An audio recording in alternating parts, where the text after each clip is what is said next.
Just a couple of things to just put out there. No worries, Simran. And Fernando, I just made an announcement that the school is requiring you all to be on camera for the entire time. To me, I think it's just, I don't care personally, but it's just the school thing. So what we're going to do today is look at the files that you've got from me. I'll critique them. I'm recording. What I would like is that if we had treated this just like a regular lab class for this hour, this is week 11. And so you should be working in the background. You don't have to be waiting for me to come up to your project. So you can just be working in the background. That would be ideal, because then you're not wasting any time. All right.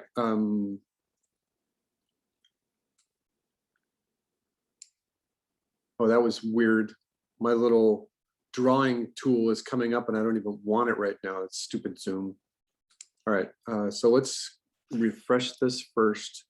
And like I had said to everybody, the flag extra credit is still out there. I believe it's open until the end of May. So I see one more person in there. That's good. So go ahead and do that. I've also kind of started working on a different composited final for everyone, just as a suggestion. And that I'll use that as part of my demo today. But let's take a look at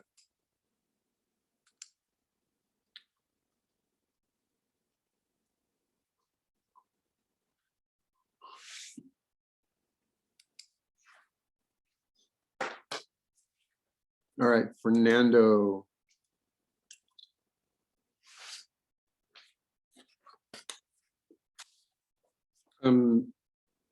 Let me make a mark on my list right here. One of the things that I'm going to do is this tomorrow, later this afternoon, tomorrow, and this weekend, is that I made a main list of all of the component parts that we use for our class here. And remember that that's kind of what prompted this whole multiple putting projects together thing. And you know what? I don't remember what I did with that list. But we started with the pixie dust, the flag, the volcano, the water, all of the things that week by week that they want us to talk about. Bubbles, plasma, jet, orbs, glass, that whole thing. And then that was what prompted me to start combining them so that the projects would be more interesting, more show reel worthy, more spring show worthy. And when I had done that, I told you that we were all going to kind of be working ahead a little bit. And so just a couple of things. One of them was that I wanted to make sure that all of you have those component parts. So I'm going to go to, like I said, this afternoon, tomorrow, and go through and make sure that you have the water splash, that you have the volcano and the tornado that are in the right place. And so this P2 grade should be infinitely more accurate than midterm, at least. Well, not infinitely, but just a degree more accurate. All right, so Fernando. I'm not gonna loop that. All right, so this is interesting. It's just the start. Could you talk me through what you're thinking of doing?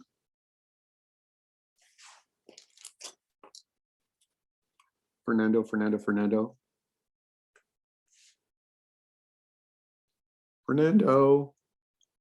All right, if you're not going to talk, then I'll just make a couple of suggestions.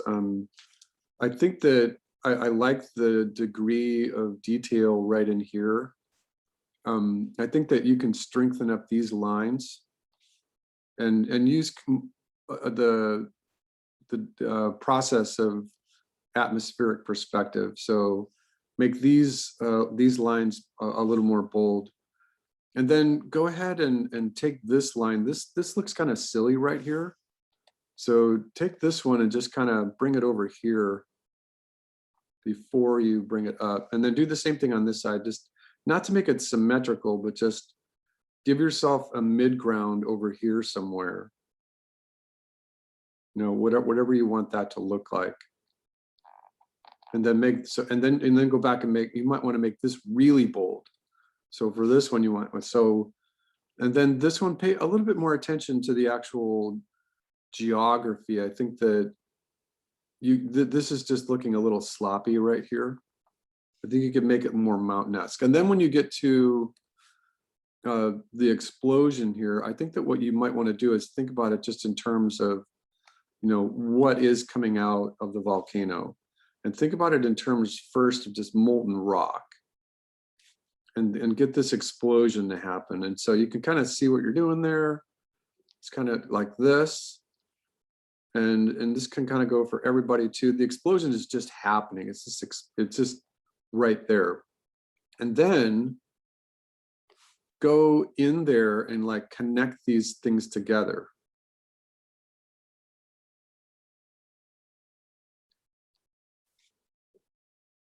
So that there's more of a relative reason why this shape is the shape that it is, rather than just looking kind of amorphous. Give it more of a reason. And the same thing goes with this flash that's in front of us right there.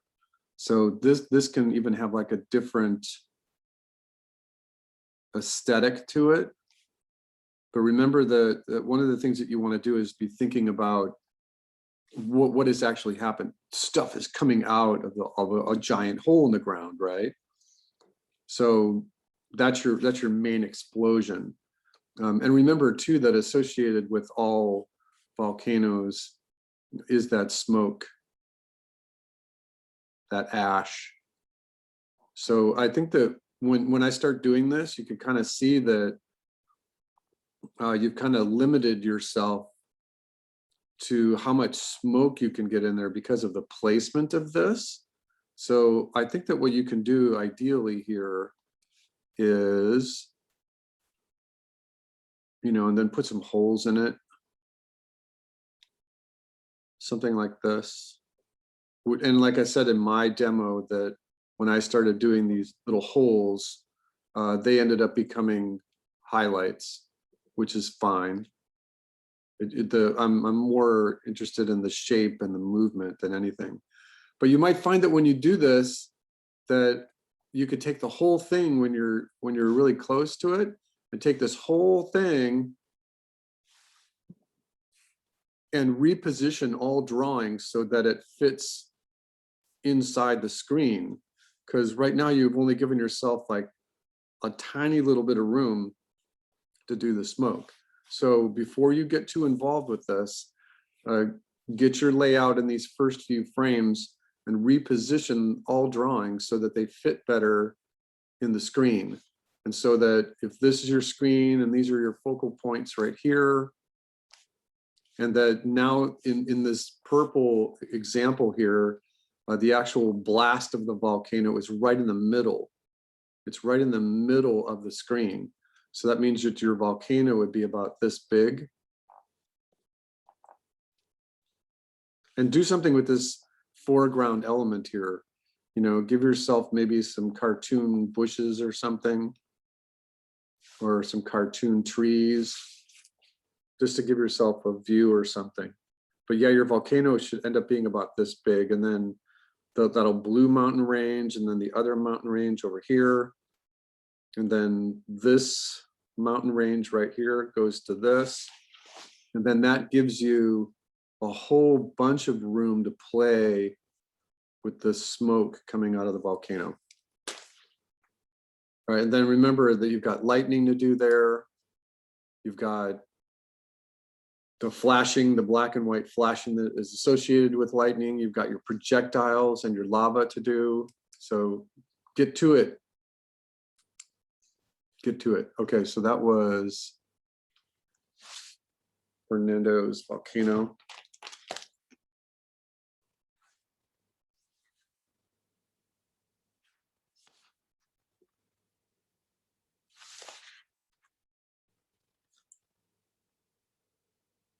It's looking good, but you gotta ramp it up. Ramp it up. In order then, extra credit flag. You. Yes. Hello, you. Yeah.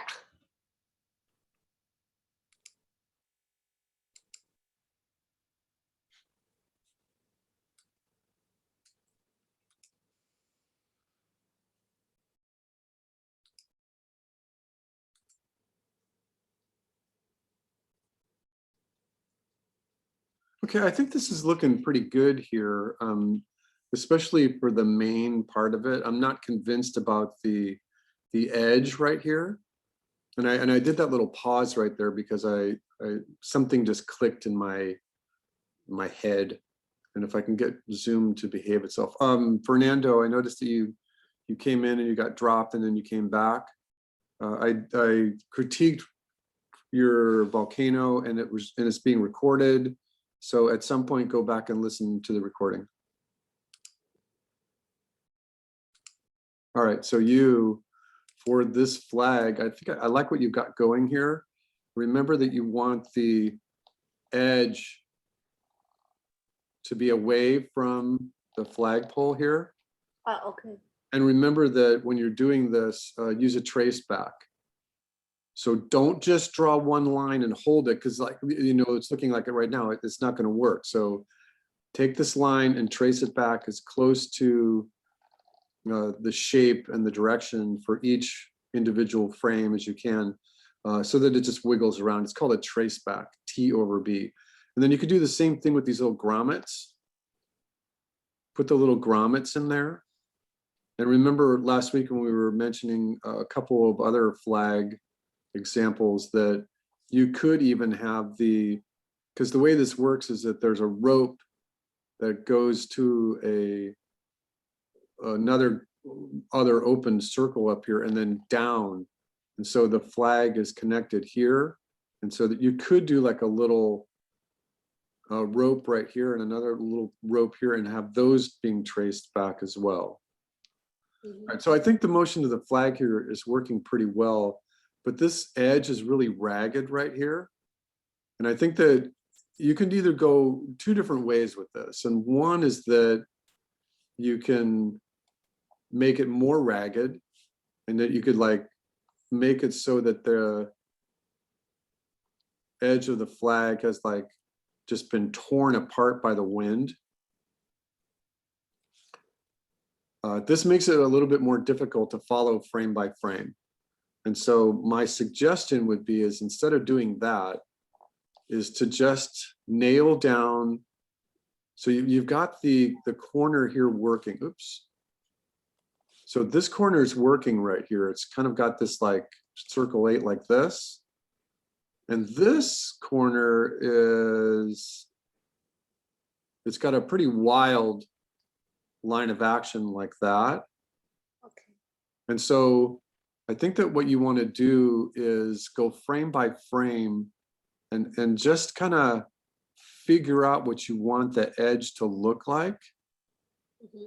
So make it just more cloth-like, or whatever this flag is made out of, because I don't think that putting the ragged, torn edge is going to it's not going to be simple to do.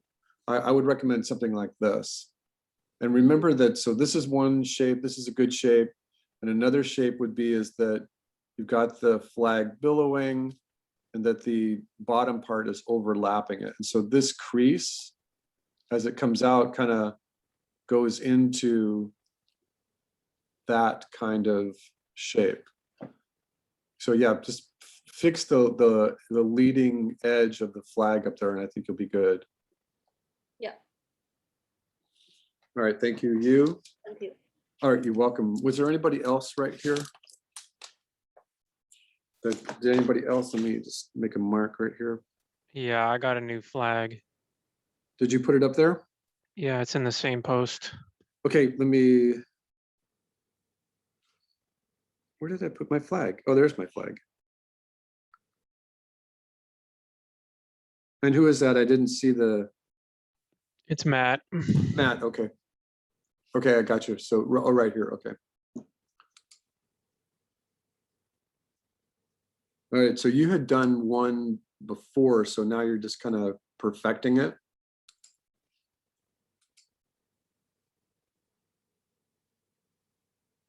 Okay, this looks really good. Yeah, the only thing that's kind of catching my eye here, and you could guess it. Take a guess at what I'm going to say.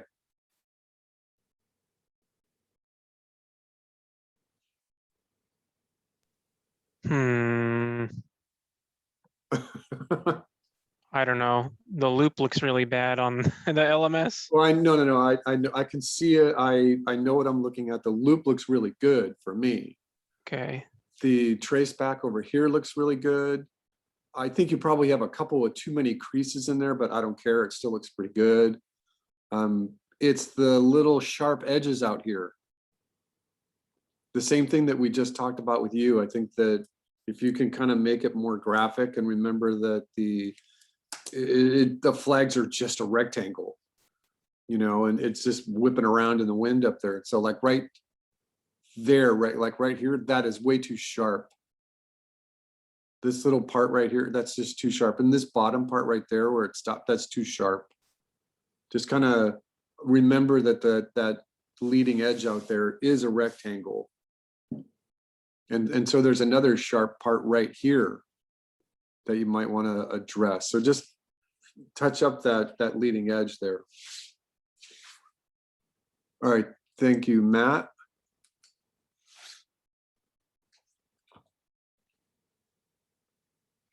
All right, and remember everyone, that folder is going to stay open until the end of the semester. Let me find it. Where did I do that?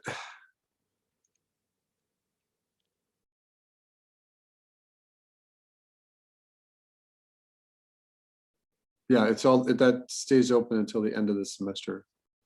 All right, so these files are for today, and really everybody should have something in here. So whatever you're working on, we're going to talk about Charlie's right now. As I'm talking about this, go ahead and put whatever you're working on right now so I can look at it. And then we'll take our break. And then I'll do my demo and we'll see how close to noon that we can get. All right, so this is, so Charlie, this looks just, oh, this is a movie, okay.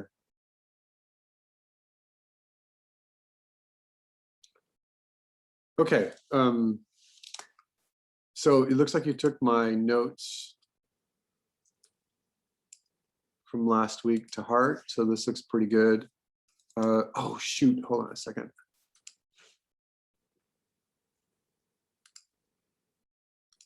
All right, there we go.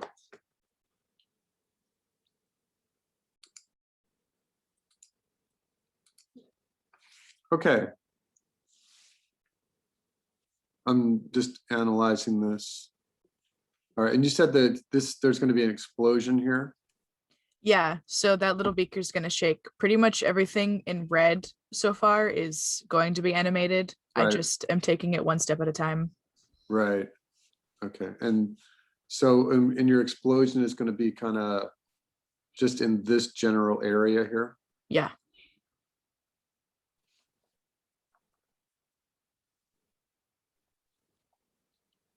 That kind of deal. I don't think that you've given yourself a whole lot of room for glass breaking. You know, there's a window right here, but we really can't see that.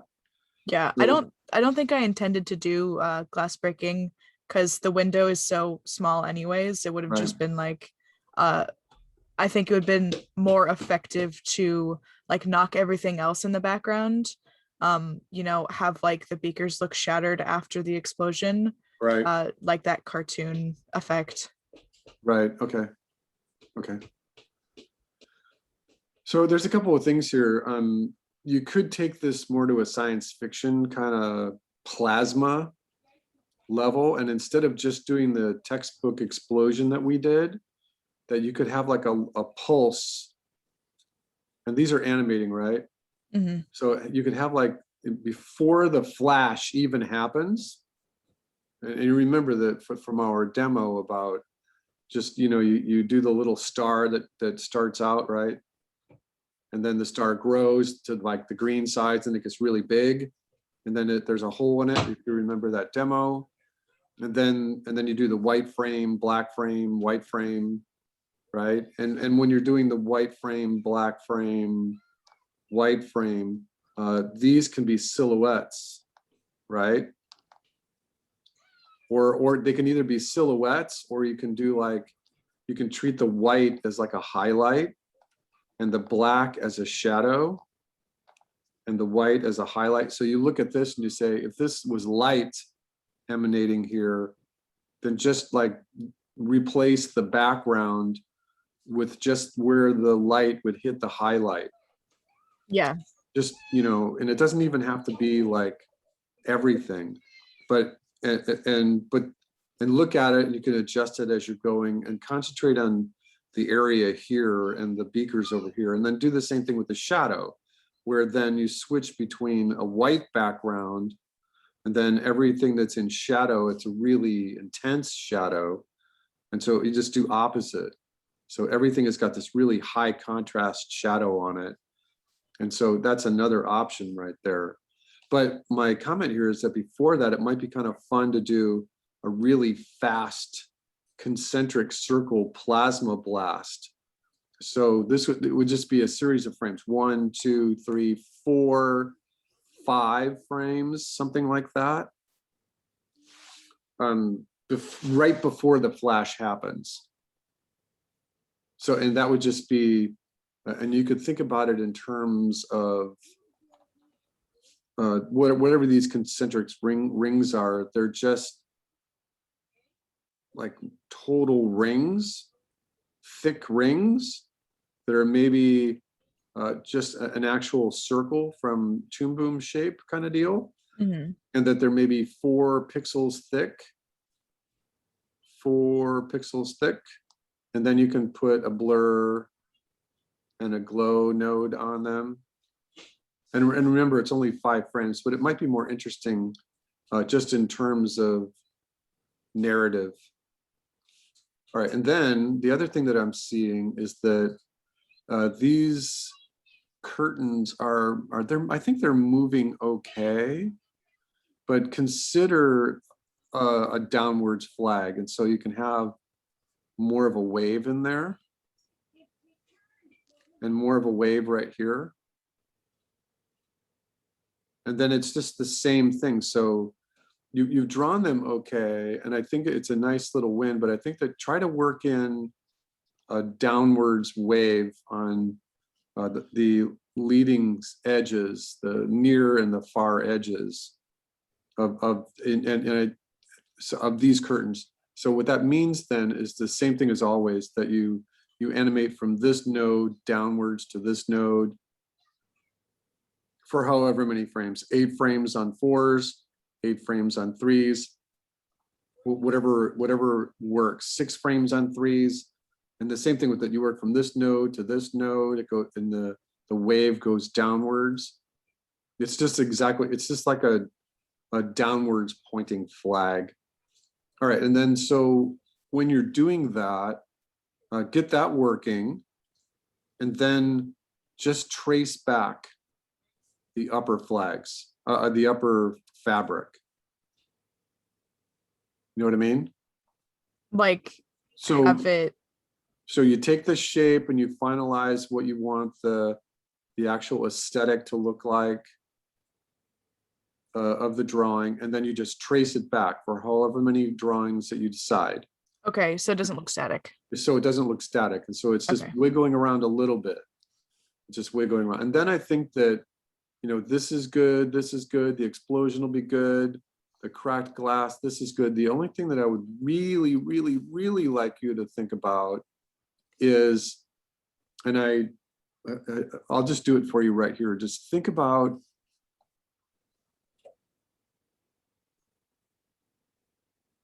I thought there was like a, oh, there it is. All right, so so think about the, oh, that's not what I wanted.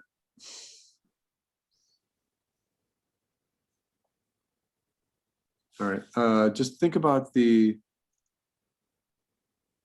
graphic element of this little steam, and let it have more definitive shape to it. And it doesn't have to be exactly like I'm drawing. What I'm drawing right here kind of looks like a question mark. But there are other examples of this steamy stuff on my board. Yeah. And so design this out just a little better here. You know, you can see that I've got this little extra bit here that's rising, and that gives you a clue to animate this upward. So this could be six or eight drawings, maybe 10 drawings moving upwards. And then remember, this dissipates. So by the time it gets up here, the main volume here just becomes little bits of smoke up here. Okay, that's just what I'm seeing right now. It looks pretty good. Thank you, Charlie. Thank you so much. Hey, you're welcome.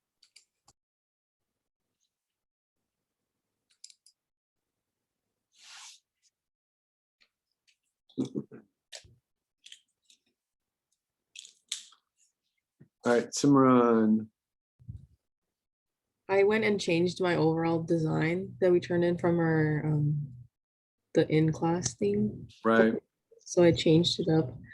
I still have to add some things, but I was thinking about adding the broken glass on the back side of the left window. Yes, I think that's a good idea.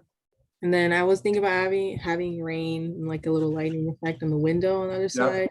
Yep, I see And that. then- And then I was thinking about making the water droplet like a little higher for the sink and then making it the water Yes. fall into the beaker and then turning that into pixie dust. Sure. Yeah. I Well, can zoom to behavior. Yeah, I was also thinking about adding the bubbles and things like that, but I'm still not sure. Well, you know, one thing that you want to do is not overdo it, right?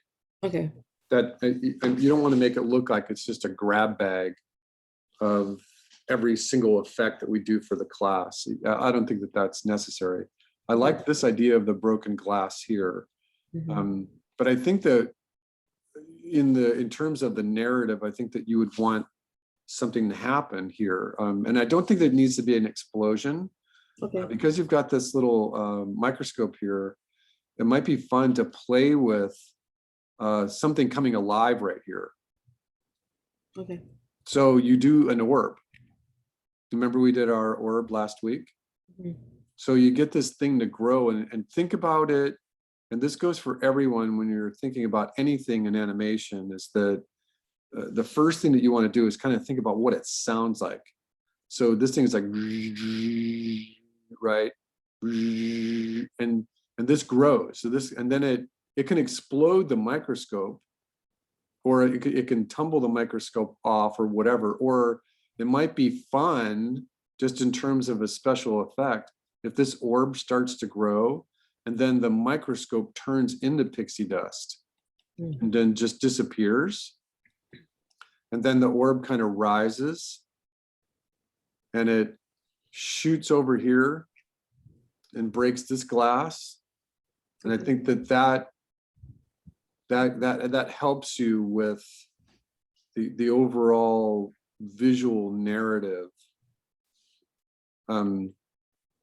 So having said that, I think that there's a couple of things that, yeah, I like the rain, and so you have the the drips coming down, right? And you can think about it in terms of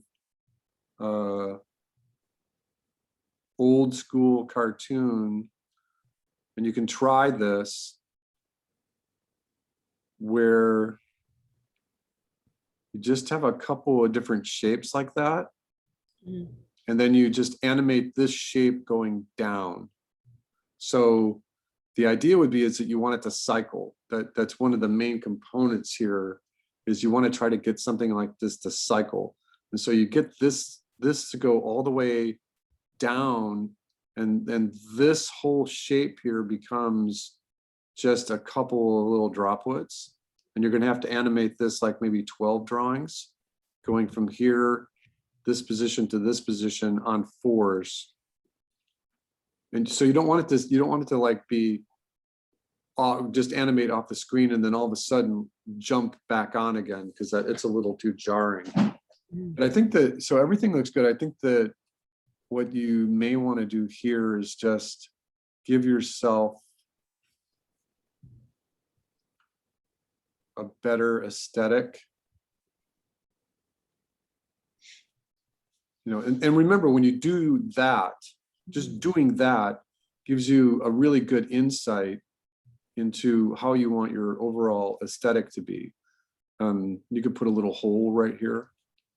And so then you're just animating upwards, right? It's the same exact thing, and it dissipates to nothing up on top. So, you know, that's one option. And then the other option is that it's just kind of, and I like that blue one, that it's just kind of like I'll see Doing- what works. Yeah. doing something like this. Now, are you game or animation? I'm doing 3D visual effects. Oh, your animation?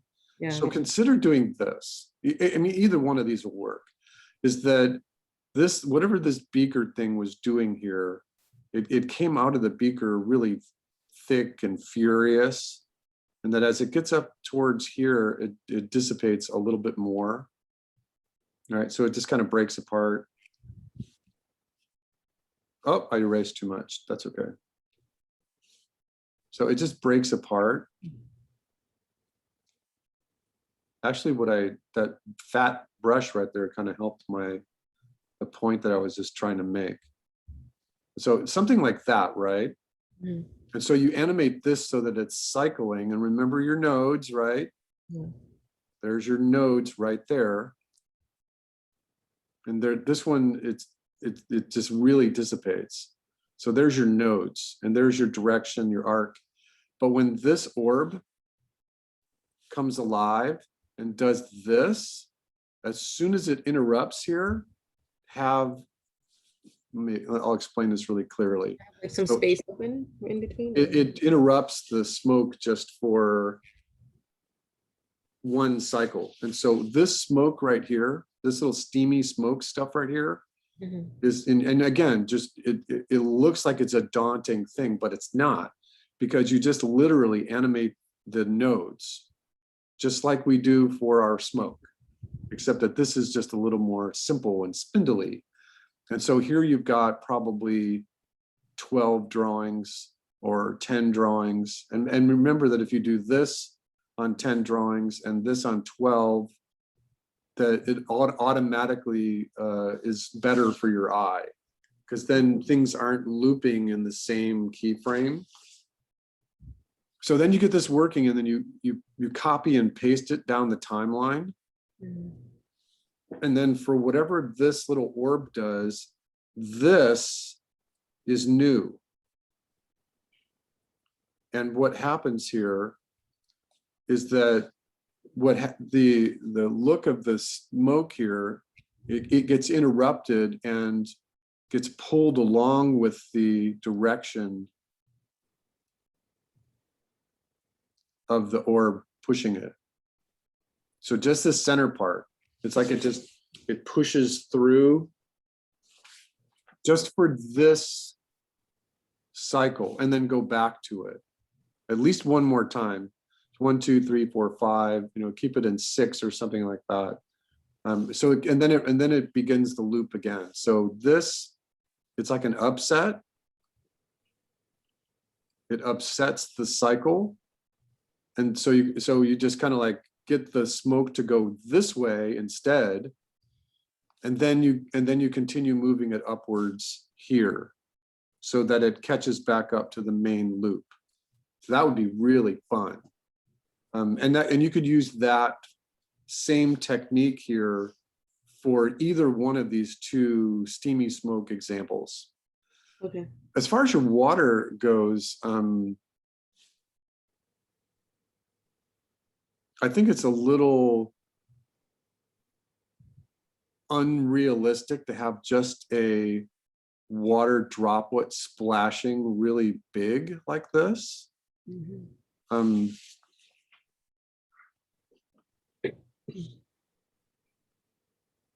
thinking. I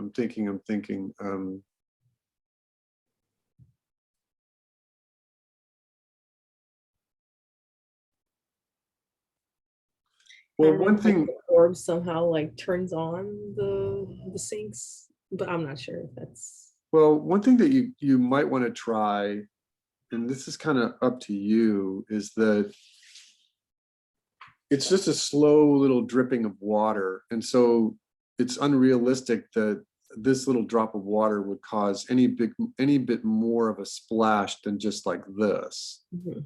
you know, and that really doesn't count either for the outcomes of a class like this or aesthetically for what you would want for your reel. The other thing would be is that so this becomes ridiculous if this little droplet becomes a big splash. And I don't think that would match the stuff that's on your stage already. Mhm. So I think that what you could do is just leave it there and just leave it alone. If you haven't done a water splash yet for your volcano, then just do it independently, do it separately. Just Okay. as a separate file where you're just doing the traditional, there's a lake, and then you just do the traditional great big water splash like Joe Gilland, right? Mhm. And he was my effects supervisor on James and the Giant Peach. His name is Joe Gilland. And the name of his book is Elemental Magic.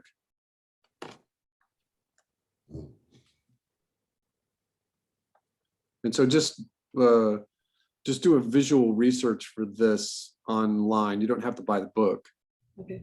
And so it makes either, because I don't think this would match. Just keep the little dripping here. Okay. That would be fine. But I also think that it might be interesting too, that if you've got the water dripping over here and you're going to study what these little rainy bits look like as they're dripping down kind of deal, that this water, this sink could be already full Mhm. because it's been going on for a while, right? And Yeah. so you do a small little splash. And remember your silhouette. So you draw like a bigger droplet of water, and then you actually do a water splash right here. Mhm. And you get as much going for it as you can, but then also that there's water dripping down the edge of the desk here, and that there could be another little splash right here Mhm. in a puddle. Okay. I think that'll work best. I think that'll work best. Okay. I'll try it out. Okay, Thank you. hey, you're welcome. All right, you are either of these new? Yeah, Are they both new? yeah, just add a little bit, change a little bit.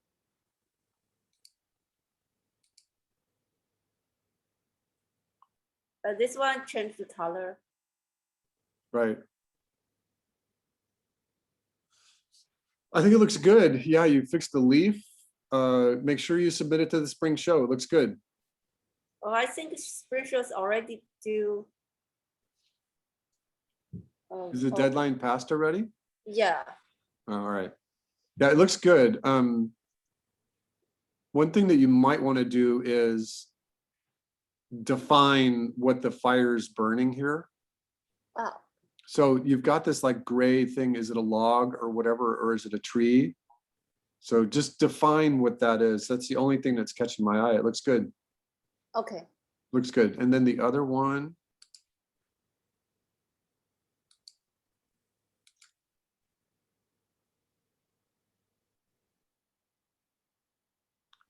Yeah, I think it looks pretty good too. I'm still not terribly convinced about the shape of your lightning. Okay. And I think that it's kind of, it grows instead of flashes, Okay. but it's okay. I don't think you need to do anything to it. It's, if I could just convince you, Mm, because and lightning is a really easy fix. I mean, just take what you've got and turn that layer off. mhm. And I think that what would be better for you is if you thought about it in terms of where the lightning was coming from Mhm. and where it's going to, Okay. on both sides. And so when you do that, as soon as you make those little marks, and remember that there was something on social media just last week that showed these lightning bolts going up. It was really crazy, ominous, scary, and they were going really slow too. And it was almost like somebody animated it. All right, so when you pick these two electrodes, cathodes, right, then you can say, oh, the lightning bolt it's starting to go over here. And like, oh, look, it feels that it wants to go that way, right? And then it goes backwards a little bit, and then the main part kind of, and then it finally gets to it. And so that's the core of your lightning bolt itself. And then you've got all the other little electrons that get away from it. And you're thinking of silhouette, you're thinking of negative space.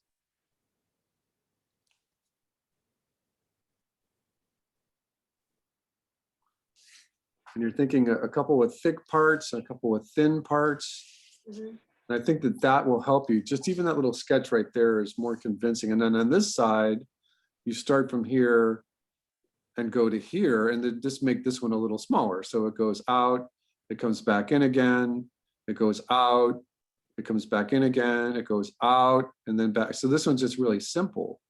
And that's your core. And then from there, you have the little electrons that are getting away from it.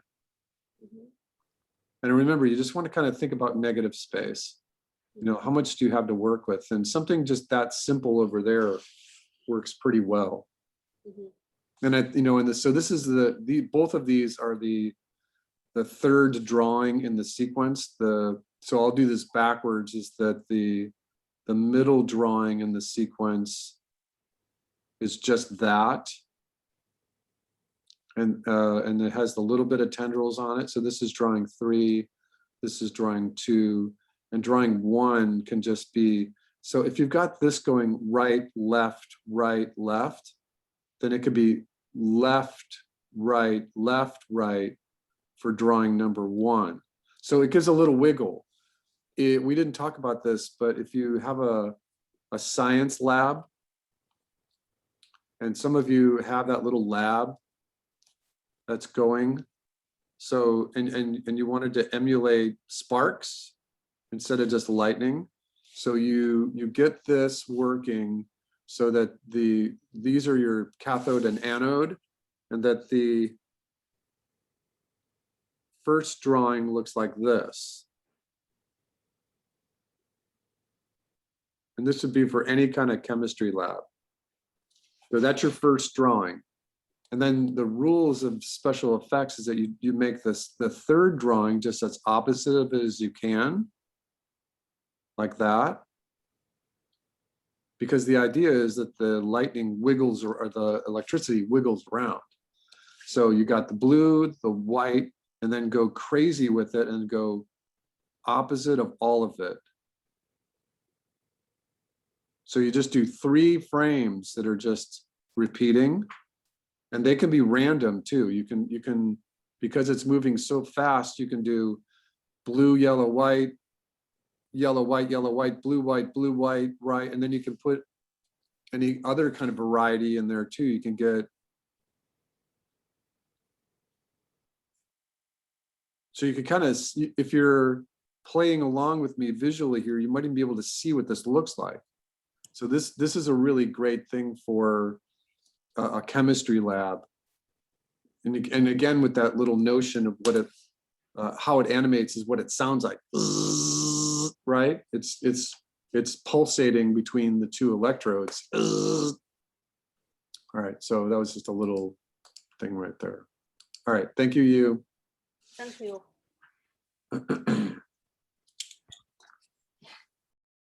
All right, Gabby, are these both new? Yes. Okay. All right, this one, if I remember, it should be really close to being done. And I think it is, except you still made one mistake. Yeah, everything is looking good. The only mistake I see is the rain in the background. So you're gonna get yelled at now. Are you, Okay. are you ready? Are you getting ready to get yelled at? Yeah. Yeah, this is a really easy fix. So these rain droplets are supposed to be falling this way. So when you remember, I showed you all how to track things in Toon Boom. So you're tracking it straight down, and that's it's not working. You need to track it this way. So your first frame is here. When I'm doing it, I'm going down and then to the side. So when I'm moving it, how should I be moving it? Because when I do it, it's like I'm pulling it at like a diagonal So, angle. yeah. So you have the artwork that is the rain, Mhm. right? And so that's all right there. It's just, and then when you, in the timeline, you set that as your first keyframe. Hmm. And then out here at the end, for however many frames is in your cycle, however many, I'm guessing that there might be 48 frames in the cycle. Something like that. Mhm. So then what you do is you go over to the little tool in Toon Boom that looks like the little transformation tool that looks like this. Yeah. And on this frame right here, you grab this Hmm. and you move it in this direction. Okay. So you move it down and to the left. Okay. Now, how are you doing it? I think that what you were doing is that you were doing it like this. You just had your first frame here on frame 1, and on frame 48, you were just dragging it downwards. And I can tell, you can tell that you're just dragging it straight down. When I'm doing it, I'm dragging it straight down and then I'm dragging it to the left. So I'm doing both with like the moving symbol. I don't think it's picking up on the left. Okay. Just do it in one motion. Okay. And I don't know why it wouldn't be picking up the lateral movement to the left.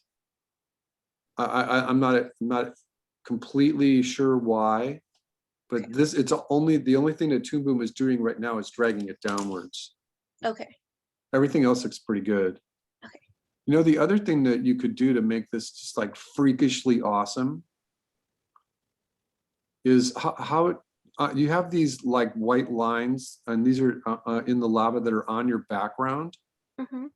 So the other thing that might be really fun is if I'm gonna have to pick a color that is contrast here, that if you take these lines and you just draw them on their own layer, all of them, the yellow, all of these, and then just trace back those lines as well. Because I think it's just a little inconceivable that there's all this activity happening, and then you've got a level of detail that's just not moving. It might just add that one nice little cherry on top of the sundae. Okay. And those are just trace back. And so the rules for doing trace back is that you drew it once, you or whatever you can do. I mean, you might not be able to copy them. I'm trying to imagine how you drew these on your background. I think I did them on a separate layer. Oh, good. So If you did them on a separate layer, that's perfect. And so you probably have it lasting for the entire duration of the shot. And so whatever this is, if it's 48 frames, take this down to 8 frames. Okay. And then on the next one, turn your onion skin on and trace it back again for drawing number 2. Mhm. And then try to trace it back again for drawing number 3. And again, these are 8 frames. And you might get away with just 3 different trace backs, because the idea would be is that you go here to this one and you copy it and you paste it for 4. Okay. And then you go and this can be random. So if you're doing an exposure sheet, the exposure sheet can be 1, 2, 3. And as you're copying and pasting them along the horizontal timeline, it's best to make this random. Okay. And so when you're copying and pasting, I'm sorry, this Zoom is not drawing. Random, that means not ransom, that's random. So it would be 1, 2, 3, 2, 1, 2, 3, 2, 1, 1, 3, 2, 2, 1, and make it completely random. Okay. And as long as they're legitimate, true trace backs, what you're looking for is just a little wiggle. Okay. You're looking just to make these lines be alive. Awesome. Got it? Got it. Mhm. Got it? Got it. All right, and then there was a second one? There was a second one. Yeah, it's just part of the final. I'm like roughing it out. Okay, So the animation's pretty rough and not all of it's there yet. okay. Okay, I like the direction that you're going with this. I like the turbulent water in that little beaker over there. So I'm looking at just a couple of things that are catching my eye, and it really truly is about catching your eye. I think as I was prepping for today, one of the main notions that I wanted to place in all of your thoughts, without being too commanding, if that makes any sense, without being like fascist or bigot, because I don't want to control what you're thinking, but I want you, thinking outside the box, is that if anything catches your eye, if anything in animation catches your eye, it's probably wrong. Okay. If everything is smooth and it's got a narrative, a visual narrative, and it looks fun, then it's probably good. And in terms of film, if the editing is done perfectly, you'll never see it. If the animation is done perfectly, you just feel the characters. If the special effects are done perfectly, you just feel it. So, but there's a couple of things that are catching my eye. One is that I think that the breaking of the glass here should look more glass-like Okay. instead of spider web looking. Mm-hmm. So make it more glass-like. Okay. Glass-like, man, glass-like. All right, and then the other thing is that for the little pixie dust on here, Mm-hmm. I give yourself a shape. Okay. And I'm not drawing this exactly how I'd like, but actually what I'm going to do is I'm going to do it as, oh, look at that. It just, you can touch it. So I think that what you want is you've got a little 4-point star. And in terms of magic, try a 6-point star. Okay. But then, you've got the little direction happening. The same thing we did in our first project. Make this stuff more random. Because right now, you're drawing it, it looks too much like this. It looks too much like a pillowcase. Okay. So make it look more sparkly and magic rather than a pillowcase. This you don't want this. Okay. Right, so this is looking interesting. This is looking interesting. I think that all of these bubbles start to look the same.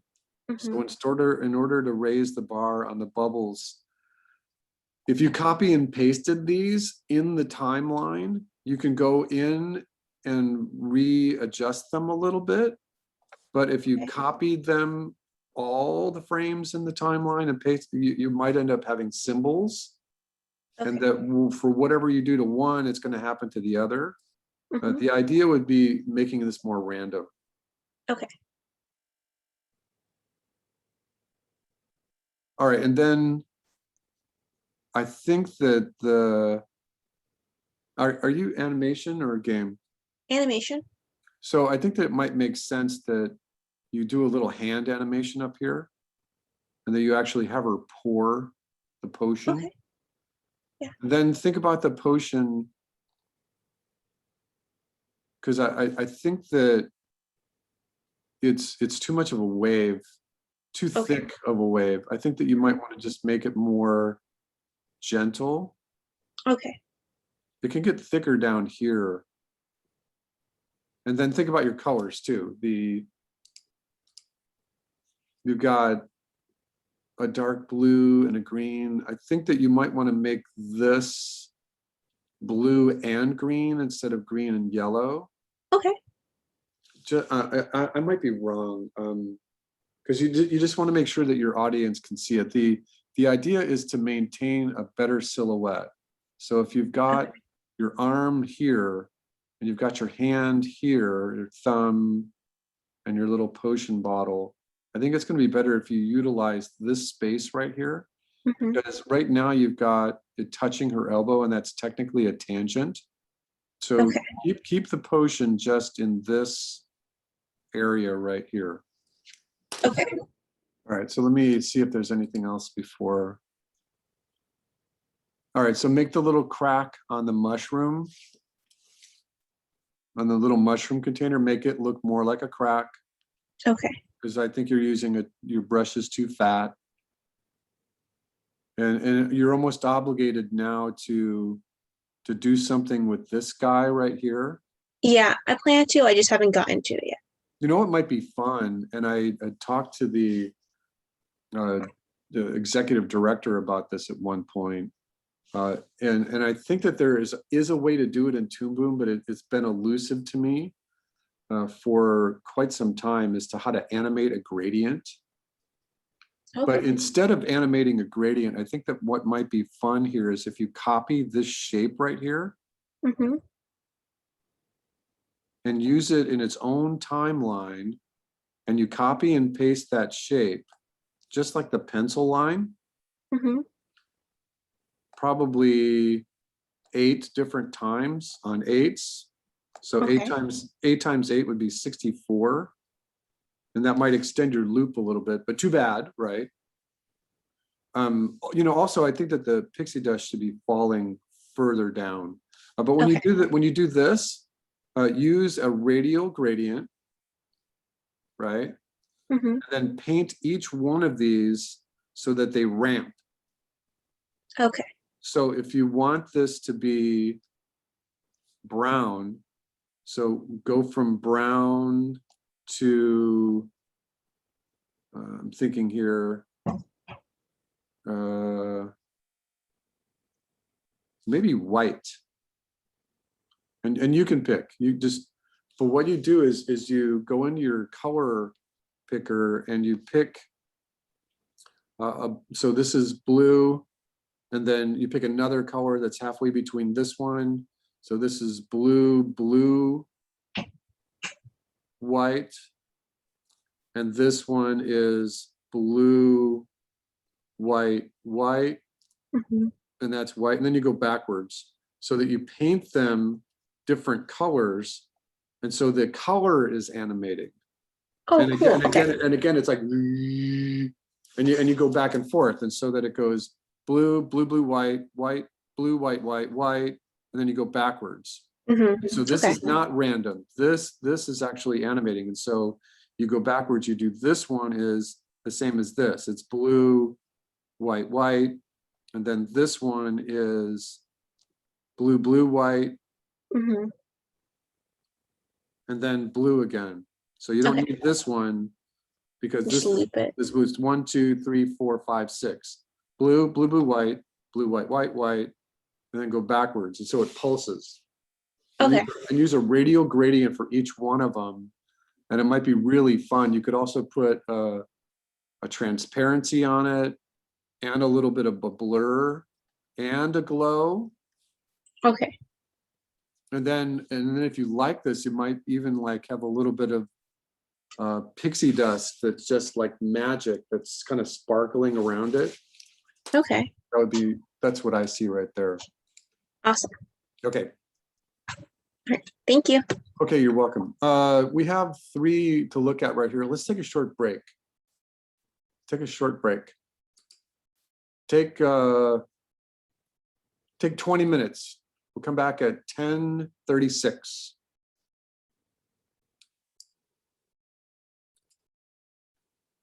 All right, I'm back, everybody. Gabby, are you there? Gabby. I'm here. Scared the bejeebies out of me. What my volume is really high or something. And so am I. I was just looking at your piece and I just had some additional notes to give you. Okay. Notes kind of like an actor or a director would give an actor. For the lightning that's inside this little H-shaped beaker over here, use some really spindly lightning. Okay. Really just like really thin lines, you know, because you've got that. But and I think that you could also do, you remember how we do our white, black, white? And I think that you've got like a little glow around there. And I think that that's fine. I like that. But just use really thin lines to define, give an extra definition. And have the top one do as well. Okay. Right, so I like this. I like the idea of sequencing these little sparkles right here. But so start off with like a small little sparkle. And then it gets a little bigger, right? But then have it spin. Have it get bigger and spin. Okay. And then have it break apart and spin a little bit more. And then have it, so it gets bigger. And then it rotates as well. Okay. So you can either have it break apart or just get bigger and spin to the right, and then have it get smaller as it continues to spin to the right. Okay. There was something else that was catching my eye. It's just that you've got a lot going on here. Yeah. So go to the Richard Williams. Do you have your Richard Williams book? I think so, yeah. The Animator Survival Kit? Yes. My book is buried in my library, so I don't know. So he does a dissertation on eye blinks, where drawing number 1 is the eye is all the way open, and then you try to get to a drawing where the eye is completely closed. But in order to do that, he recommends that you start to bring the lid down and the pupil comes down with it a little bit on the 2nd frame.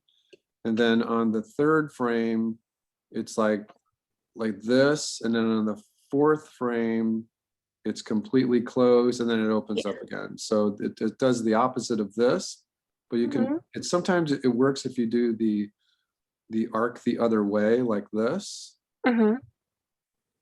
So this is 1, 2, 3, 4, 5, 6, and then completely open again. And so what he's trying to get at is that the pupil comes down in these 2 frames and comes up. It actually moves in those 2 frames. So this is Richard Williams' 7-frame blink. How many blinks do you have? Let me look.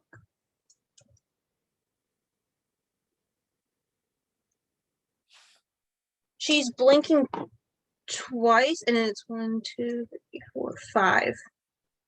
Well, consider this, and also, how long is your whole loop, Like 60 frames. 60 frames. So that's only 2+ seconds.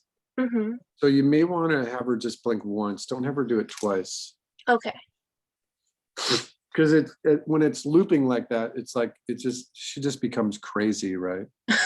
Okay.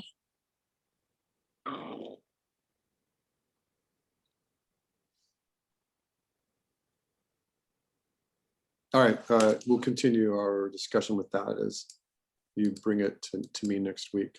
Looks, it's looking Okay. good. It's looking good. Thank you. Okay, welcome. Mark. Hello. Oh, excuse me. By the way, Javon, are you here with us? Javon.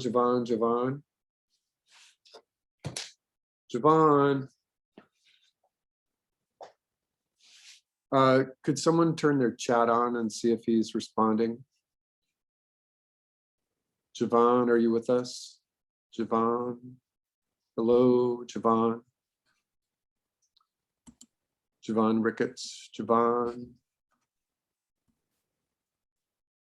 Someone tell me if he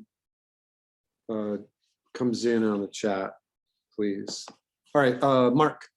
Hi. Oh, that'd be great. What? Would you just accused me of being high? Hold on, am I recording?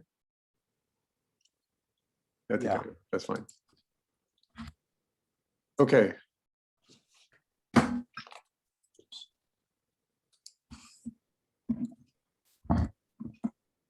All right, so just for an initial test, remember everything we talked about last week, Yeah, right? So I haven't gotten to everything. I know, it takes a while. I'm waiting for Zoom to wake up here. Come on, Zoom.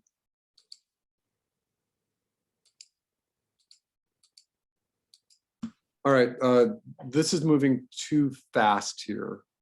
Okay. And I think that I can see what you're doing, that you do have things moving counterclockwise and clockwise, right? Like I suggested. Yeah. So slow it down. Okay. Slow it down by half. Slow it down by half. This water. Oh, I see what you're doing. That's a tree. Yeah. Okay, so that's the problem, is that you have to make it look more like a tree. So it doesn't have to be exactly like this tree, but it's one of my pet peeves as an art teacher, is to draw a real tree. So I don't think I've ever had a class teach me how to properly do a tree. well, you could do this thing called research, Mhm. right? So draw the trunk and then draw the clump of leaves.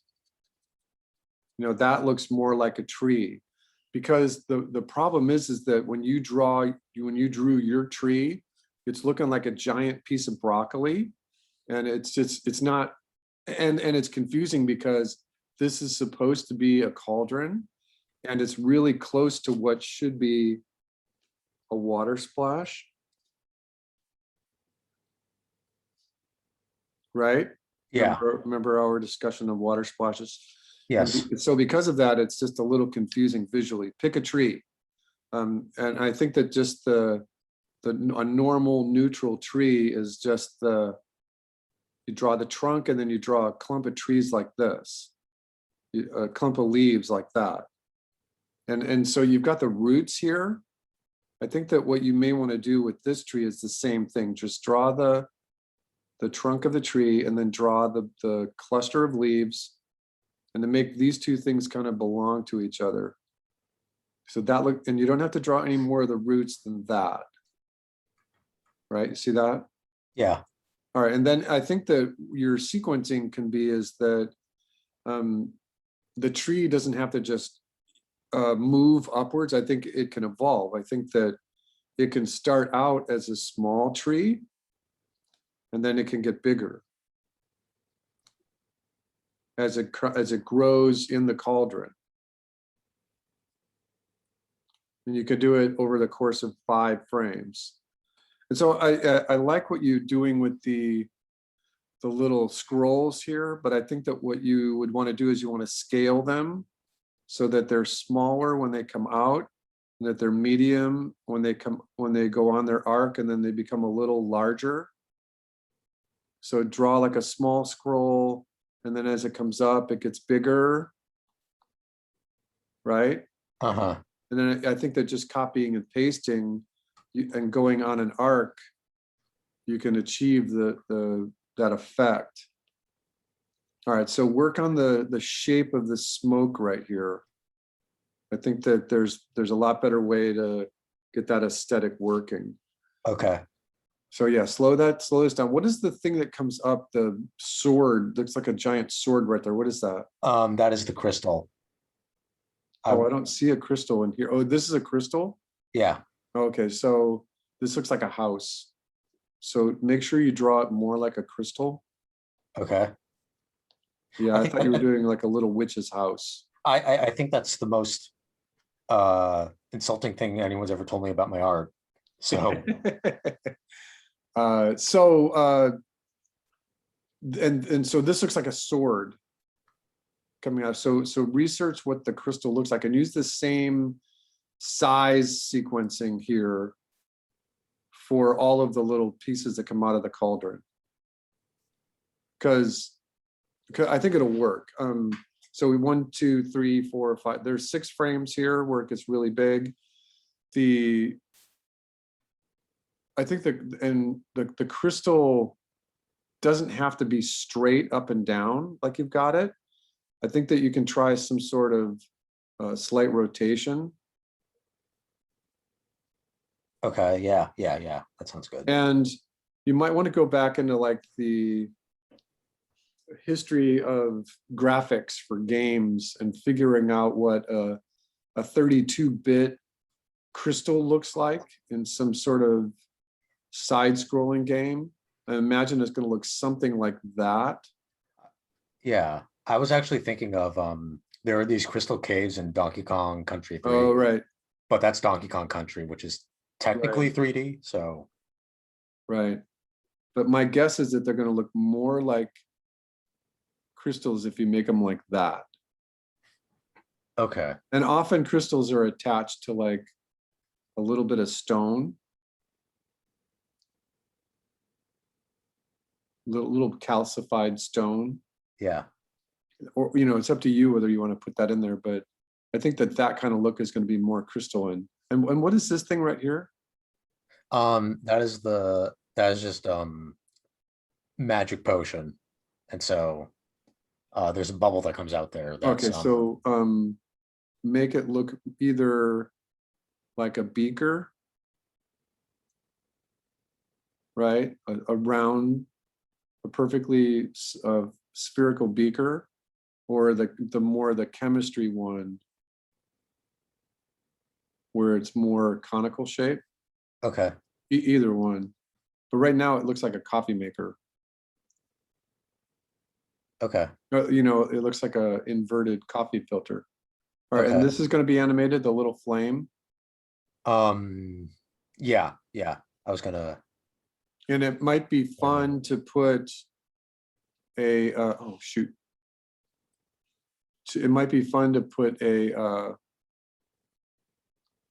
torch on the wall over here. Yes. Fill that space with something. Or what might be really fun is that if this, and this just kind of occurs to me that there's 2 things going on here at once, that you've got the little fire and you can just pull the aesthetic right off of this. So, but this is an orb right here, right? This could be really fun that if you take the sequencing on the orb, and the orb just has a hot center to it. It's got this magic coming out of it. That kind of deal. And these things are pulsing, right? So just kind of think of, right? Yes. So they're pulsing. I will keep that noise in mind. And so these things are going in and out, and kind of like we did with our orb last week.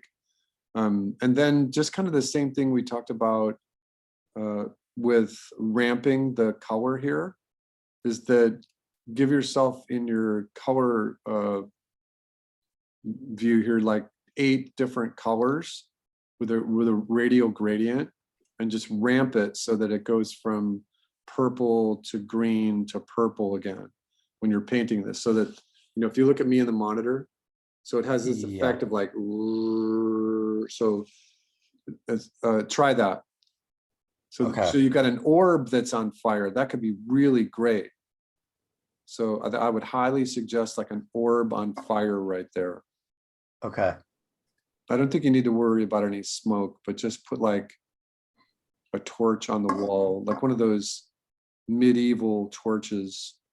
Yeah, as I learned, people didn't use torches for indoor lighting. They used lanterns because of the smoke. Right.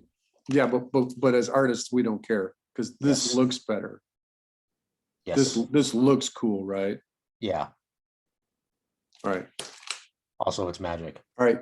Gotcha. All right. Let's continue. Go ahead. I did have a quick question. Sure. Where should I put my tornado and my volcano? Because for grading for Okay. Do you have them already? I have what I have last time because I've been working on my final and Put them in the late missing redo folder. okay. That Those folder is coded to be open for all the way to the end of May. okay. Those are already in there then. So Okay. is that it's fine if they're I'll just see them. Yeah, when I look at it today and tomorrow, yeah, okay. I'll see them. Okay, thank you. And I don't know if I'll be able to critique them, but we can do that next week in class. Well, like they've already gotten critiqued because they've been in that Okay. folder from a couple So- weeks ago. So the other thing that I want to caution you about here is just the aesthetic of this cloud. So Yeah. remember kind of what I was talking about last week was that you want, It's too uniform, you think? yeah, and you know, right now I'm skipping every other node. See what I did? I skipped them, so you only have 4. And so Yeah. if you're thinking about numerology, your 4 becomes 8. You might want to try 5 becomes 10. It's more interesting. Because Yeah. right now what happens is you've got like symmetry to deal with. And so if you work on a 5-point star or even a 6-point star, 5-point star is going to be something like this.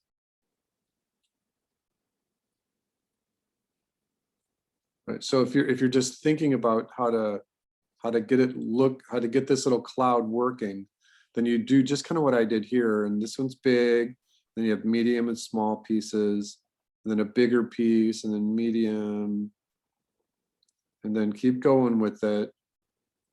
And remember that your purpose here is that you're revealing the stuff that's inside it. And so you want more of an oval shape. So this is more round, but you want more oval. So the idea would be is to emulate a 5-point star here, Uh-huh. just to kind of make it more interesting in terms of symmetry versus asymmetry. Yeah. You said arc of motion last time, and I just meant, oh, that's a circle. Well, no, right? what I mean is that the arc of motion is that this is one of the bits of cloud, right?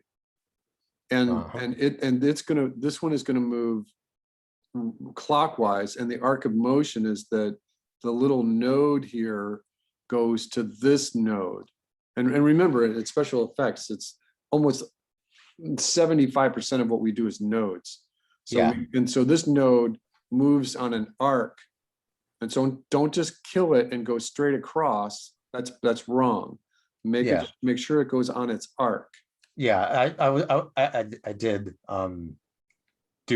I did do that. I made sure I had an You- arc. you- It's just You It did, was but I sup- think that break this up into a 5-point, it'll look better. And then, you know, I think that just this is okay for a study, but don't go too far into this, because what you want to do is you want to think about what this edge looks like and then paint this with a radial gradient so that on the gradient pick in Toon Boom, you can pick nothing over here. I wait, this is backwards. Yeah, pick nothing over here and then pick your purple over here. And what'll happen is that your radial gradient will have nothing in the middle. The color will ramp out towards the edges, and you might like that a lot. Okay, So don't just fill this with a solid color. Are you using Toon Boom? I am using Toon Boom. All right, and then the other thing here is try to avoid drawing your backgrounds just with straight lines like this. Okay, It's not the very best. I would prefer a more organic pencil line to trying to draw geometric lines like that. okay. All right, keep working on it. I just have this straight line tool. I can't do this in real life. It's amazing. Well, you know what you could do is that you could do it like you've got it, right? And then this is kind of looking funky here. So you've got a little backwards, a little incorrect perspective. Come on, Toon Boom, wake up. Zoom, maybe that's the problem. So if you've got a vanishing point that's right in the middle, then this thing is wrong. This thing has to be, and my pen is not behaving itself right now. So this shelf is not behaving itself. Everything else is behaving itself. This is not behaving itself. And you've got a tangent right here. So move this over here. Right, move it over to the right just a little bit. So do this, and get your molding up here. Get stuff like in the ceiling Okay, or detail. whatever you want. Stuff hanging from another thing here. Get that torch on the wall we just talked about with the orb, and get it all done geometrically, and then go back and trace it. Okay, And then go back and copy your own work, so that now you're thinking more of an organic brush or pencil line, and then turn this off. And just use your geometry as a guide. okay. Just use your geometry as a guide. All right, Alex. Did Javon come back to us, everybody? Is he in the chat at all? Javon, I see you there.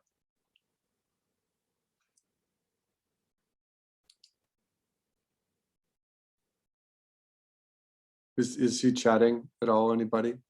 No. No.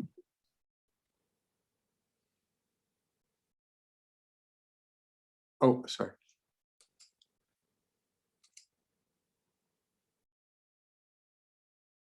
Okay. So this is coming along pretty well here. If I can get my drawing tool to come on, I will give you some pointers.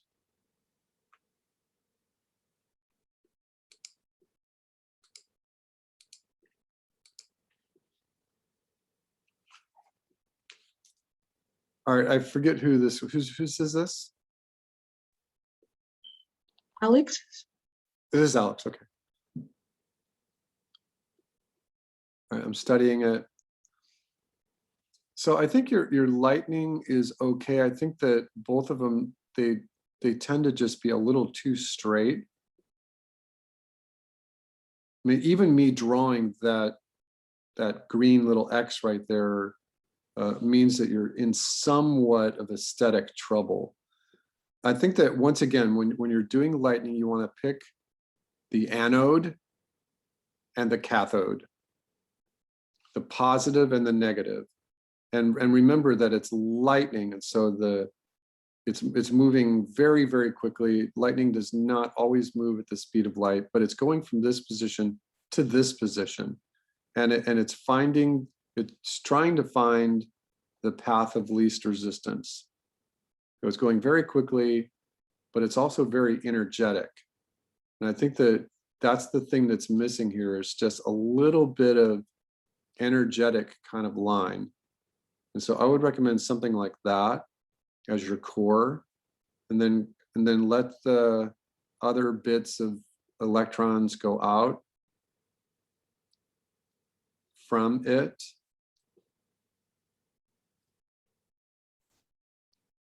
So I think the timing is okay, but I think just your shape is a little bit unreasonable. So that's the one from here to here.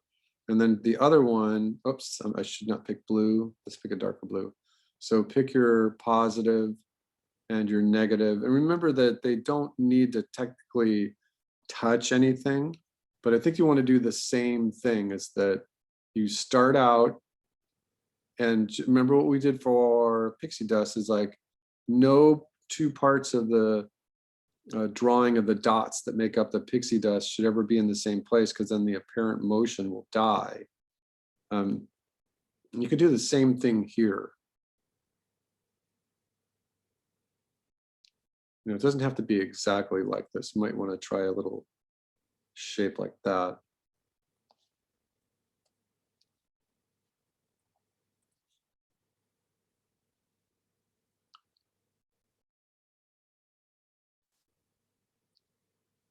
So yeah, try something like this in terms of your lightning. And when I'm doing the little shapes here, I'm literally thinking that these directional forces of electrons are trying to get away, right? They're trying to get away. They're trying to get away from the core. They're so energetic. They're trying to get away. And just so those have a better like direction for them. And I am working with relatively straight lines. And I think you are too, but let me just see what yeah, and I think that you're breaking them apart. So you've got like this ellipsis looking thing, which I don't think is an issue, but just consider and redoing them just like my suggestion there. All right, so I like everything that you've got going here with the the aesthetics on your line. I would like to see this lava moving. And so the ideal would be is that if you pick like this and change this brown to be red lava, and then put in like a ridge right here that the lava goes behind, so that then you can just get the pulsing of the lava, the wave of the lava. And again, there's your nodes. And you don't have to have all of them, but this one can have nodes too. So that one's moving down, this one's moving down. And again, to get these guys moving, you could just do the little highlights moving. And having said that, I think that you could try to put little highlights in your smoke up here, and you could try to put shadows. I think you could be really successful with highlights and shadows in your smoke itself. All right, and then I think that the fire is looking okay. I think that you need some orange and some yellow components to this fire, but I also think that you need something burning. And so make this like a tree, a downed tree. So have the tree stump over here, and then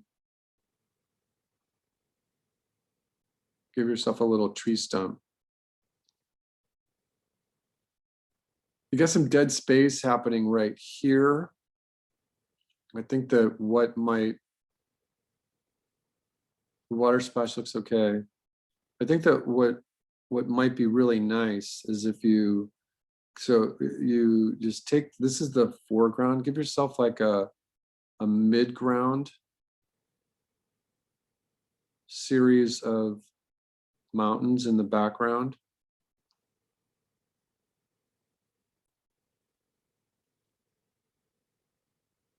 And then in the far background,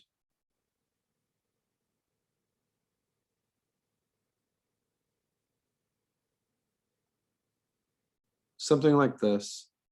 Doesn't have to look exactly like this. But this is a volcano as well, and you can copy and paste this smoke and just put it really small in the background over here.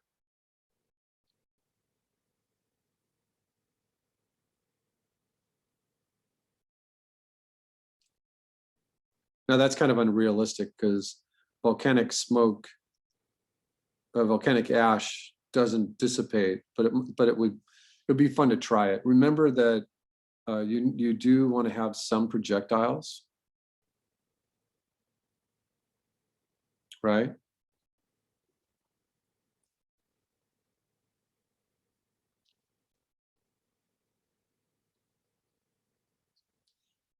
All right, those are my notes. Got it? Okay, let me refresh this.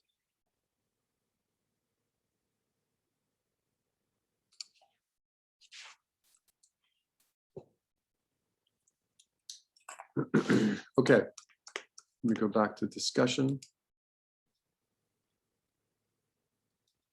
All right, so there's nothing new in that folder. All right, so what I'd like to do is spend a little block of time discussing a combination that I just kind of invented last night of effects. And let me grab my drawing. So what I was thinking is that I'm going to stop recording just for a moment. So I'm going to record this. I'm going to show you what I'm doing. So you are all working in the background. I have my microphone on, my camera on, my speakers are on. So if you need me, chime in. If you're doing something, I can obviously pause this and I can go back to looking at whatever you put in that critique folder. Okay, is everyone okay? Does anybody need me right now at this very moment? Nope. Okay, so let me put this together.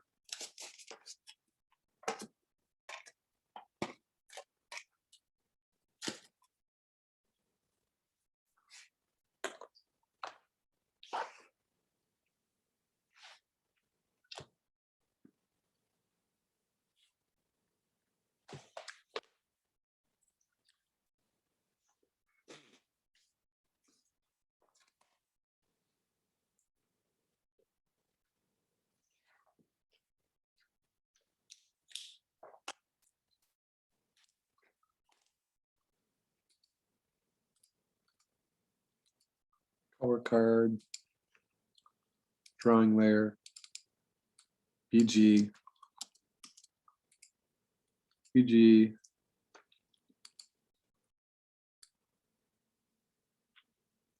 I will do like a little narrative. Remember that when you use this rectangle tool here, rectangle tool, I don't know why I said it like that, that you get 4 actual lines. Toon Boom doesn't create just one shape. You've got actually 4 shapes right there. I'm going to paint this black. Now, one of the things that becomes interesting in the world of art is that when you're doing work, any kind of visual arts, that you would never, ever want to present against 100% black, especially if you're doing photographs. It'll kill out your contrast. It'll just kill it. But this time, I'm going to use black. All right, so this layer is going to be, these are going to be overlays. These are going to be underlays. In the world of animation, the thing on the bottom is the background, then you have underlay, and then the overlays are on top, but this is underlay. Underlay is on top of the background, but under everything else. And so for the underlay here, I'm going to pick my little nodes, and I'm going to be graphic about this just because I want it to be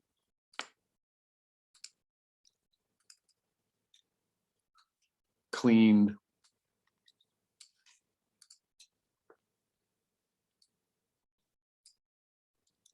All right, from my sketch, I'm starting from the upper left focal point.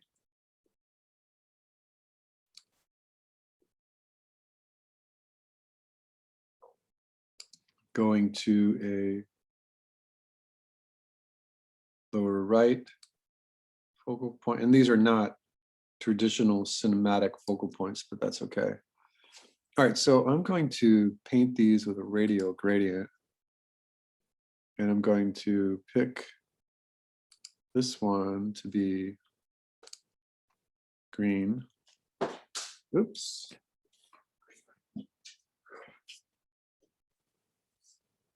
It's falling off my desk.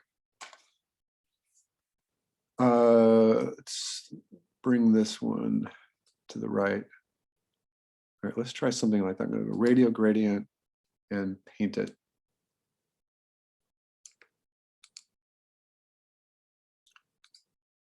All right, so let's edit that. Edit gradient texture tool. I'm going to zoom in on it.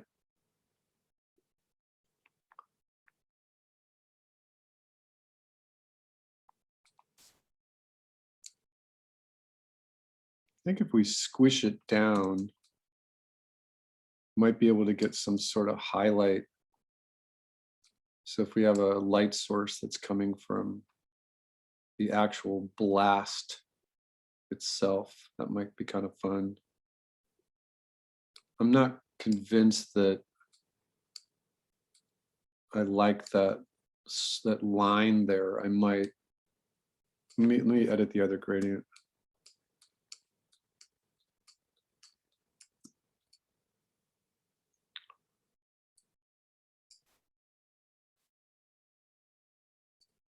All right, so what I was saying was that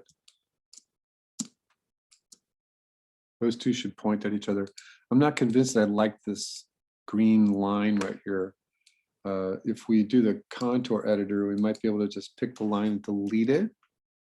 And it's deleting just little sections of it, which is strange. I think if I pick the main selection tool, I might be able to click the whole line. And it's, oh, it didn't pick the main select. All right, there we go. Yeah, I think that looks better. Maybe. All right, we'll just start with that. What I'm thinking of is a couple of things. I'm going to give myself a layout layer. Layout. And on the layout layer, I'm just going to kind of think about where everything is placed. Going to pick a new color. And I'm going to pick a blue solid color. All right, so I know that I want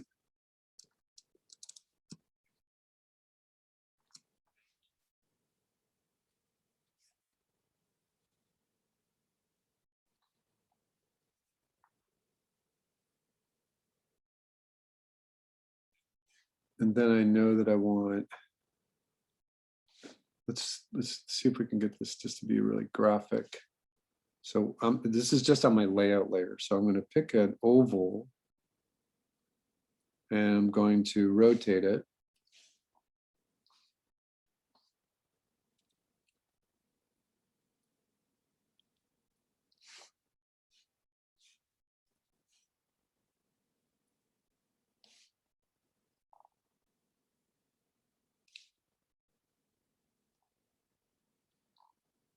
So that it's in the direction of the flow.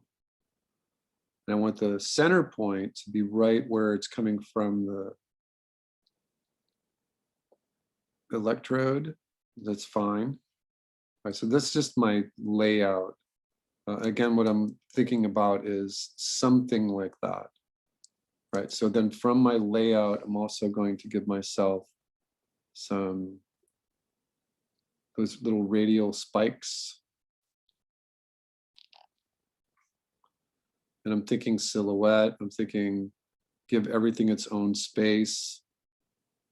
I'm thinking how many of these did I draw? I have 6 of them, that's a good number. Giving myself some places where some of them can be a little longer and some are a little shorter. In my example, there's a little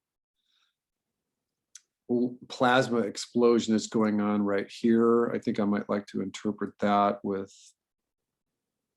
just some sparks, something like that.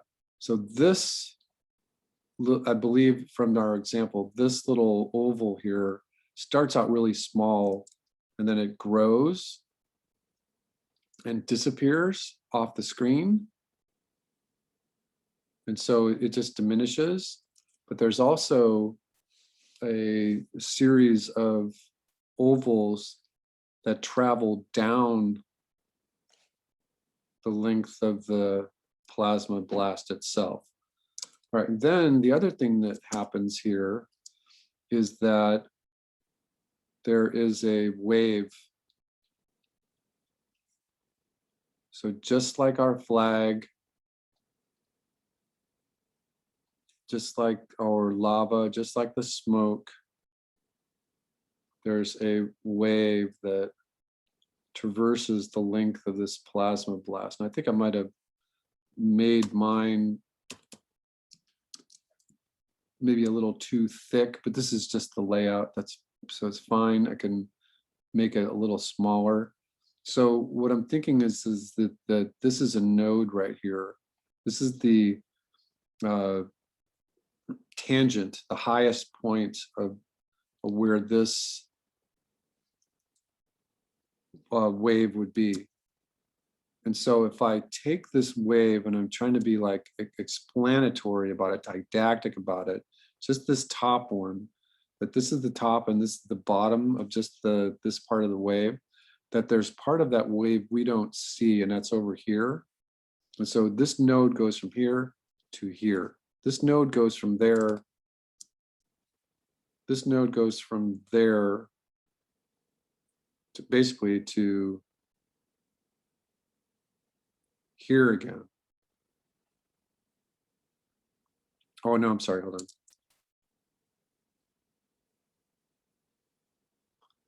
So it goes all the way out here. So this is the main distance of speed that the wave travels, and it's traveling really fast. If we look at our example, it's just like it happens. It's just a few frames, and it travels really fast. All right. So then there's pixie dust. I put that in our layout. There's a little glow. We can always handle that. So yeah, there's little pixie dust that happens between the two orbs. And then there's one more thing that I want to do. And from my layout here, I'm going to switch colors for just a moment.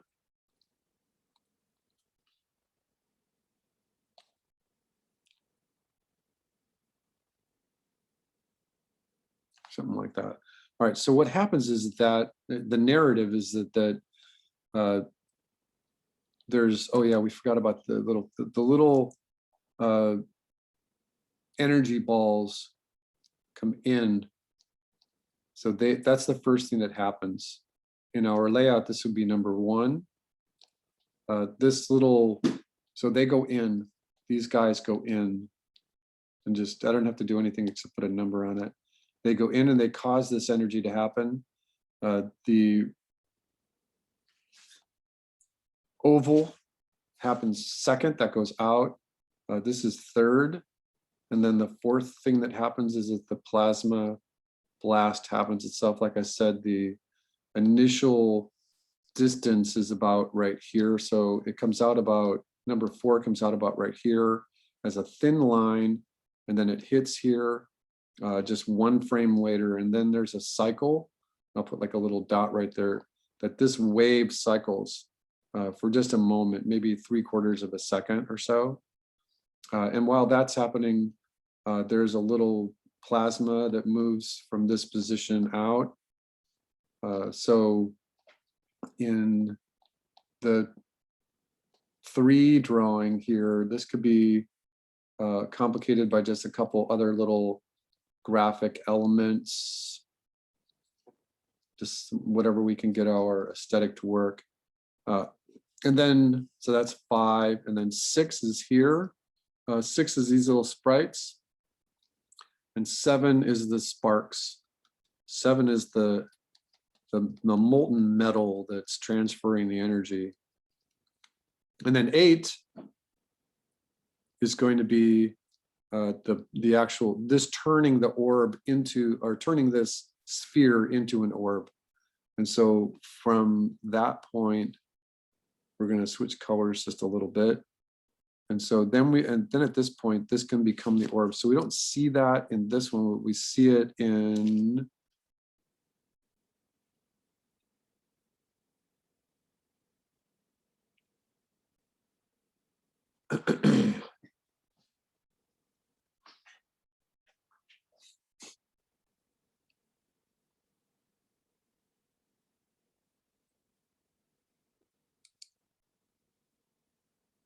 you know, that's interesting to me. I think it would be, oh, there's a lot more in there. You know, that's kind of cool. I'm going to navigate away from that so we don't get caught with copyright. You know, that's kind of cool. There's a lot of detail in it. Thinking I'm probably looking at something more like,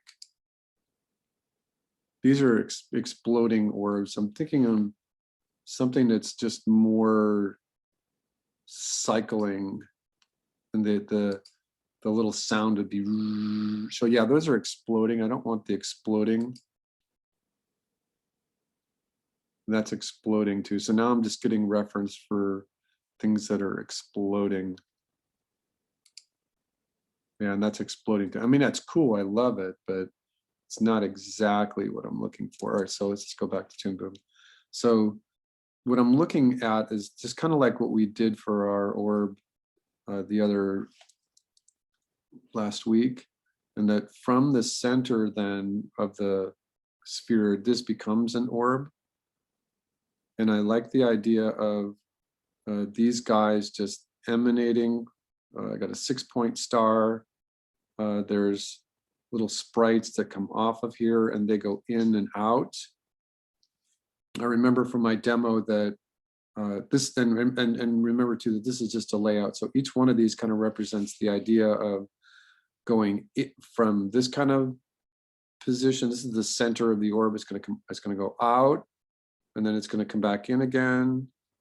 So it's just pulses, and it's random, so that from our demonstration, that they're just going in and out. I kind of like that they're going out and back in again, out and back in. The other thing is that if you remember that we can introduce a slight rotation to this. There's one advantage of using Flash, and that is if we could get all of this animation happening, all these little pulses happening, even the idea of a ramping gradient so that it goes from red to purple to magenta back to red again. And so this thing is like, it's, so the color is ramping, and that these things are going in and out, and it's rotating, that this could be its own self-contained little movie. And then the idea would be is that if anyone has room in their layout where they're looking at a particular lab, a particular scientist's lab or whatever, and there's a place maybe on a table where you have like a chemistry experiment set up, and that this thing right here can become the orb. So I don't think that you technically need to have the other orb, but it might be fun if it's like, and again, this was me just kind of drinking too much Kool-Aid the other night. I don't know. It's like, I'm kind of imagining that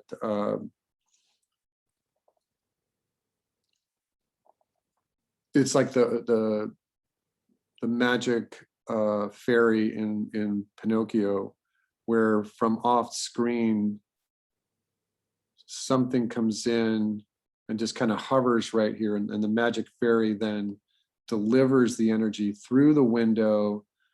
It actually breaks the window, right? There's a big hole in the window now, and there's all kinds of broken glass, and it transfers the energy to the orb. Now this orb is the thing that can set all of the other things in motion in your stage. So I think that this has a good purpose here. So let's work on just for at least a couple more minutes, just on how this would actually work here. And remember, this is my layout, so I'm going to F5. I don't know why this got keyed. I'm going to right click and oops, hold on. And I'm going to remove the keyframe.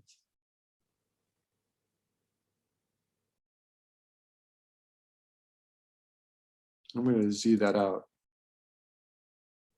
Oh, it gave me a keyframe because I rotated it. All right, that's fine. This is just my layout. I got F5 this all the way out to the end of the shot. Remember that that is a flash function. And if anyone is interested, next week I can show you how to do embedded movie clips in Flash. It's kind of a strange thing to get your head wrapped around.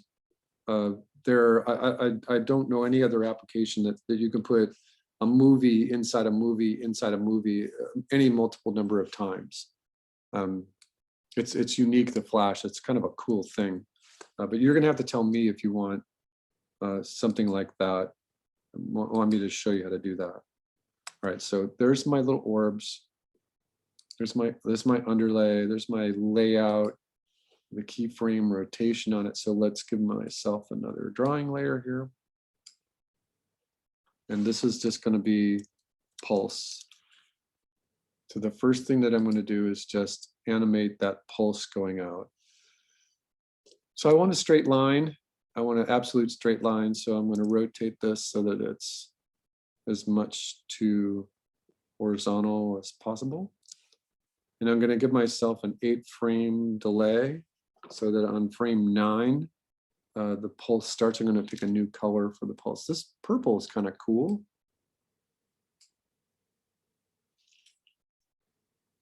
So like I said, from my notes, and I don't know why I can't see all the other notes from my layout. I should be able to see all of those. All right, I'll just remember it. So like I said, from my notes, it comes about 3/4 of the way. And I'm going to Z this because I want to rotate it just a little bit more so that it's perfectly in line. So it's going to come out to about right there. Now, what I can do is I can use this as a rough, or I can use it as a final. So it's going to go all the way to the end here. So that's my main first pulse. And then on top, and then next to this, what we're going to do is we're going to think about what happens here is that we can just copy and paste this little pulse guy into place. And in doing that, copying an object on the stage is different than copying an entire group of objects because then they become symbols, but this should be fine. I am using a paintbrush that is the charcoal, which is kind of a rough mode, and it doesn't have a taper to it, but that's okay. What we're going to concentrate then is getting this pulse thing to work here. So I want this pulse is going to have these 2 arcs on it. And so it should just be very simple. I'm going to rotate my screen so that it's more vertical. Oh, hold on. All right, so on this frame right here. Hi, Billy. Can you tell me the hotkey for turn screen? It's Option and Command, Okay, thank you. or Option and Windows. Or no, I'm sorry, you don't have Option on a PC. It's Alt Windows. I have a mic. You have a Mac? Yeah. It's Mac. Option Command. Okay, thank you. Option Command, and then to get out of it is Shift M. Shift M, okay. Shift M, that takes you back, but I don't want to do that because I'm already zoomed out a little bit. Okay. All right, so on this frame right here, I'm going to start my pulse. So I want to come away from it on the top and away from it on the bottom. And remember that the theory is that this node is going to go from here all the way to here in just a few frames, right? So if we were doing smoke or fire, this is my node. So that's my outer node, that's my other outer node right there. And on this frame right here, we're going to copy, we're going to paste the same little main element right there.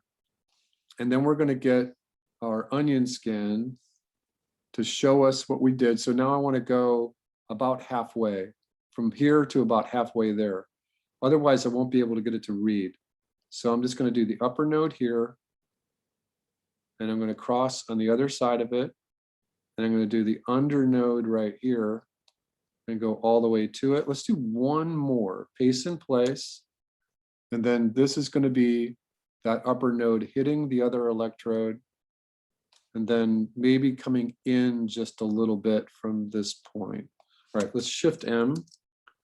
And I don't think I need to play this right now, but I can get it to work just by hitting my F and G keys. So what I want to do right now is I like what's working here. Remember that this one was unique. So I've got 3 separate keys right here where it's coming, where it hits it and then it travels. So I want to take these 3 frames. I'm going to make sure I'm grabbing all of them. Copy. Hold on, right click. Copy cells from the timeline. Go to the empty one, right click, paste the cells from the timeline. Well, let's just do this one more time. Paste the cells from the timeline. All right, so right now we're out to about frame 18. And you can test it if you want. It's not going to really, it's going to flash because we're just about 18 frames. All right, so that starts to work right there. One of the things that stays with our example is that the center, that core of the little blast stays with us for a bunch of until it dissipates. So we can think about copying and pasting that little element right there maybe 2 more times or something. And just pay attention to your time. So right there, and do this one, and right now we're about 1 second. All right, so that's a good place to stop right there. So that's the pulse. On top of this, we're going to do now this little core thing. This is going to be our oval. We'll just call it oval. All right, so then this thing comes out, and just 2 frames after, we get this little oval part coming out here. So what I'm going to do is I'm going to rotate my screen again. And I'm going to give myself a circle, an ellipse. And let's pick, we can keep everything in the same color, but it's easier to change things around if you give a new color to it. So let's just give this a slightly less dense color. So right now what I want that oval to be situated. I'm going to make sure that the center of the oval is lined up correctly, which is 90 degrees to our, and that's not quite right, 90 degrees to our, the direction that the plasma blast is traveling. All right, so I want to start out small, and I want to center the oval right on the blast point. That's my first frame. All right, so now, instead of copying and pasting, I'm just going to let it grow. All right, and remember that we can totally put blur and all kinds of other nodes on this.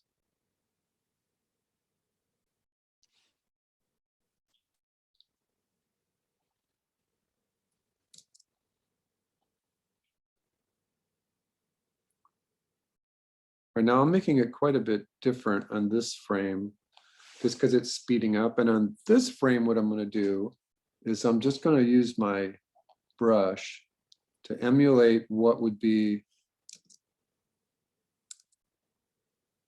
a really big one, but it's also dissipating at the same time.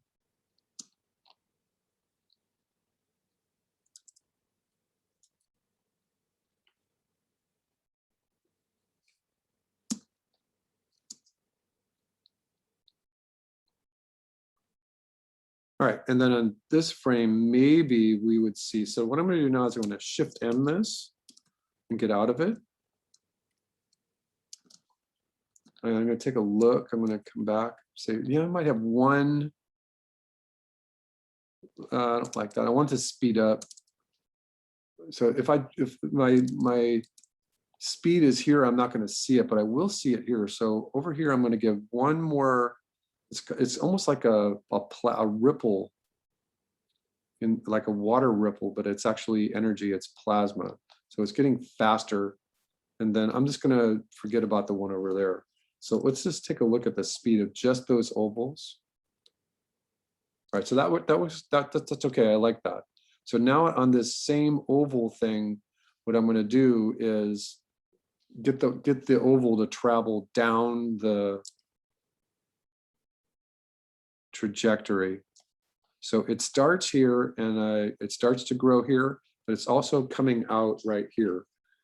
So once again, I think that we start with just a different color. And again, the beauty is that within the world of Toon Boom, you can change all of the presentations of that color later whenever you want. All right, so I'm just gonna, I want to use my oval tool again. And so it's going to be about the same size that it started with in the second one. And then on this one, it's getting smaller. And then on this one, it's moving faster and dissipating. All right, so we just did shoot, so it comes out here. And so the next one, this frame would actually be where the actual sparks start to happen. So let's Shift M. Let's move out a little bit, save this. I don't think I've saved it yet, and play it from the top. All right, I didn't see those little oval guys moving here. So that's a problem. So what I'm going to do is I'm going to take these guys out of the equation, and we're going to put them on twos.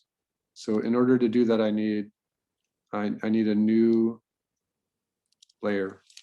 So this is going to be blast. I want to call this oval blast, BLST. Add and close. All right, so once again, I think those little oval things were moving just too fast. I didn't see them. Now there's a thing in animation called isolationism where there's going to be a lot of stuff happening all at the same time. And it may not be that easy to see what we're doing, but this is going to be on twos. So now I'm taking what I had done just a moment ago and now putting it on twos. And in order to get this one to read, I'm actually going to put one all the way out here. And I'm going to hit the plus key to get that in there. I'm going to save it. We're going to Shift M. Play. All right, so now I can see it better. I can definitely see it. All right, so you can see where I'm going with this. You can see that I'm building this. You can see that in any particular frame, that if I turn my layout off, that I've got like a nice finished, quote unquote, finished look to this, so that maybe I can put a blur and a transparency and a couple other nodes on these to get more of a mysterious effect to it. But I'm building. I'm trying not to have a place where I'm gonna have to go back and clean things up or tie the drawings down or anything like that. And I would just keep going at it. So right now I've spent just about a half hour getting that to work. And I would just keep working on this. All right, so let me just take another couple minutes from our layout. The next thing that I would do, let's go back to drawing number 1. So we did number 1. It's kind of funny, I forgot that this should be number 1. So what? Oh, number 1 should be these little particles. So I didn't do that. This is the beauty of not doing this in stop motion. So what I'm going to do is I'm going to imagine that these things are going to come in here. They're going to come to this center point of the left node, just like gravity. And if it's going to move from maybe this position to the center point of the sphere, it could be as long as 36 frames. So I'm going to take this and extend it out to about 120, which is 5 seconds. And I'm going to F5 my layout and my underlay and my background. And I'm going to take these guys and add about 32 frames to each one of these. So if this is frame 20, this is frame 8. I'm just going to hit F5 until this is until this frame right here is frame 40. So I'm just going to hit F5. I'm going to hit the plus key on the right side of the keyboard until it's frame 40. And then I'm going to do the same thing. So now this has to be 1, 2, 3 frames delayed. So this frame right here has to be there in order to keep our timing. So I'm going to hit the plus key on the keyboard. That's online, that's synchronous, 1, 2, 3. And now I see that there's 4 frames between this and that one. So I'm going to put my cursor here, hit F5. This is in synchronization, 1, 2, 3, 4. All right, so let's save this and test it.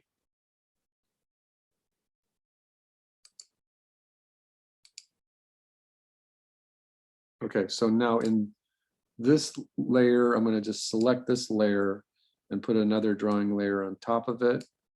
And this is the easy part. So these are just particles. Oops, I spelled particles wrong. All right, so good. Oh, I don't know why that happened. All right, I'm going to delete this layer. All right, in my particles, I do want a little bit of a delay in the particles, and I'm just going to give myself a particle color. And for these, maybe I want a new color. So particles.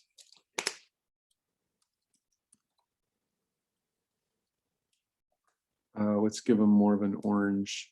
Keep everything on the same frequency. All right. Let's just do these on 2s or even 3s. And we're going to start from out here. Oops, I don't want my oval tool. I want my brush back. All right, so this is just kind of particles in reverse. I'm going to start here and I'm just going to draw a couple of them. And I'm going to go out 2 frames and just get them to move inwards at just a straight line to the center of that sphere. And then I'm going to open up my onion skin a little bit more because we're going to need to see just a little bit more. Okay, so I want to go 1 more frame out, and these speed up a little. They speed up just a little bit as they're going towards the center.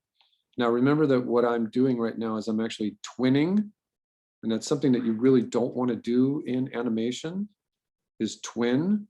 You don't want things moving at the same speed, because then your eye will pick up on it being like a mechanical motion. I'm going to F5 this one. I'm going to plus sign this. Oops, one too much. I'm gonna go back to this, I'm gonna add a couple others. So from this position, we're gonna go this one. And I'm just doing these in parts so that I don't lose track of these. These are not pixie dusts. These are particles that are just moving at a very prescribed rate. So now that I've got those keys set up, I'm gonna just hit the G key and get the 2 that I just drew to start, 3 that I just drew to start moving. Go G key to the next one.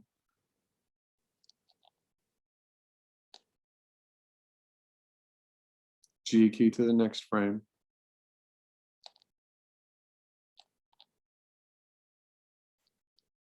And I'm going to go, I want one more drawing.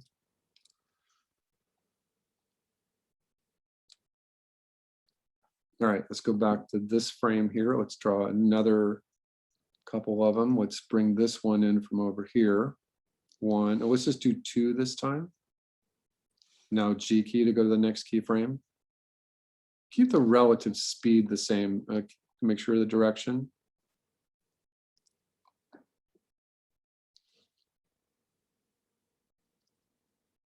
All right, my estimation is that where we would need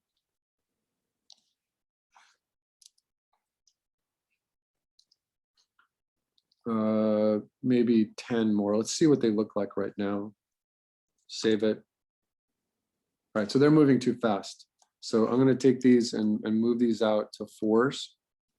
And I don't think that we need in-betweens or anything.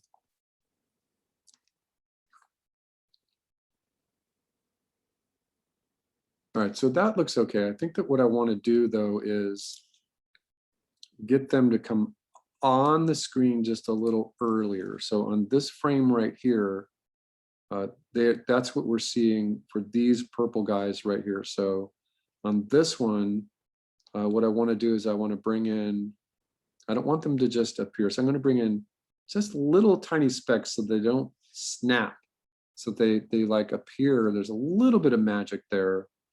And I'm gonna shift select this and hit F5. That should increase it. It's not working. Oh, it's thinking.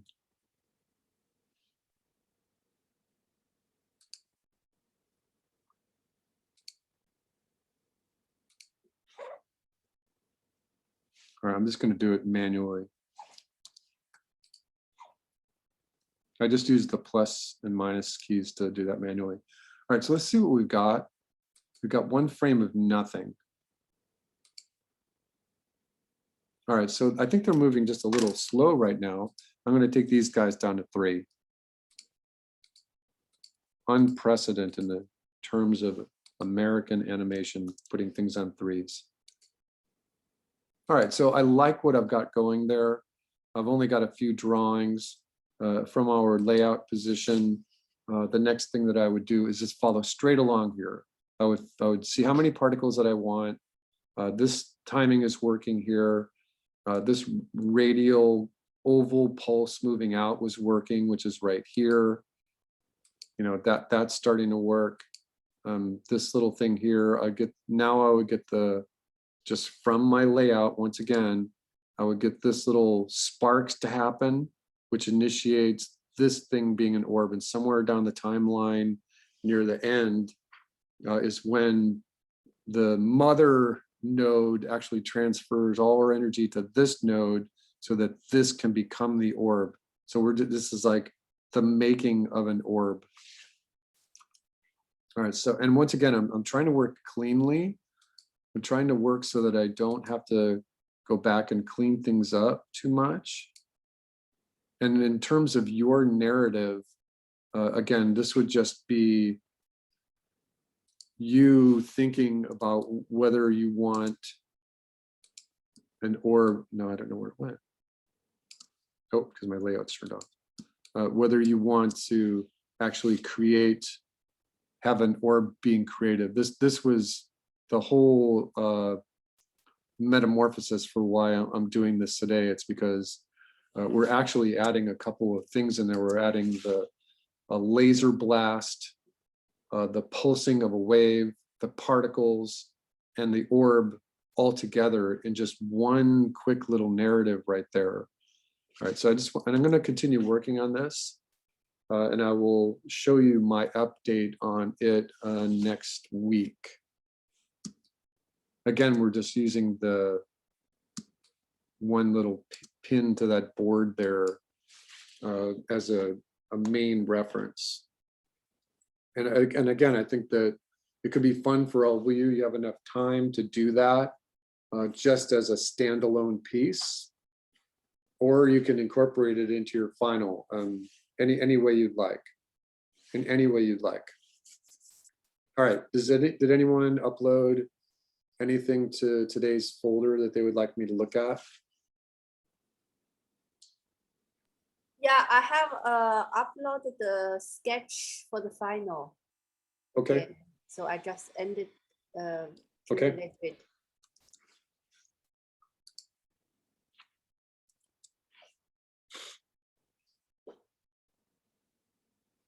where did you put it? In the sketch of final. Yeah, I don't see that there's anything new there though. yeah, because I added again as well. Oh, you edited it. Yeah. All right, tell me what happens.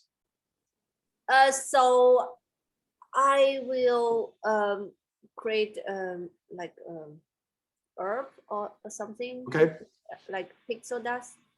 Then there's I will get this laser, please. So and then hit the herb, and then it's falling in the fire, and then come raise, and then cup of this falling in the water, and the cup of falling in the near the bomber. okay. And then it's explosion. Okay, so go for it. The only thing that's a little off is that your spaceship is too far to the edge of the screen.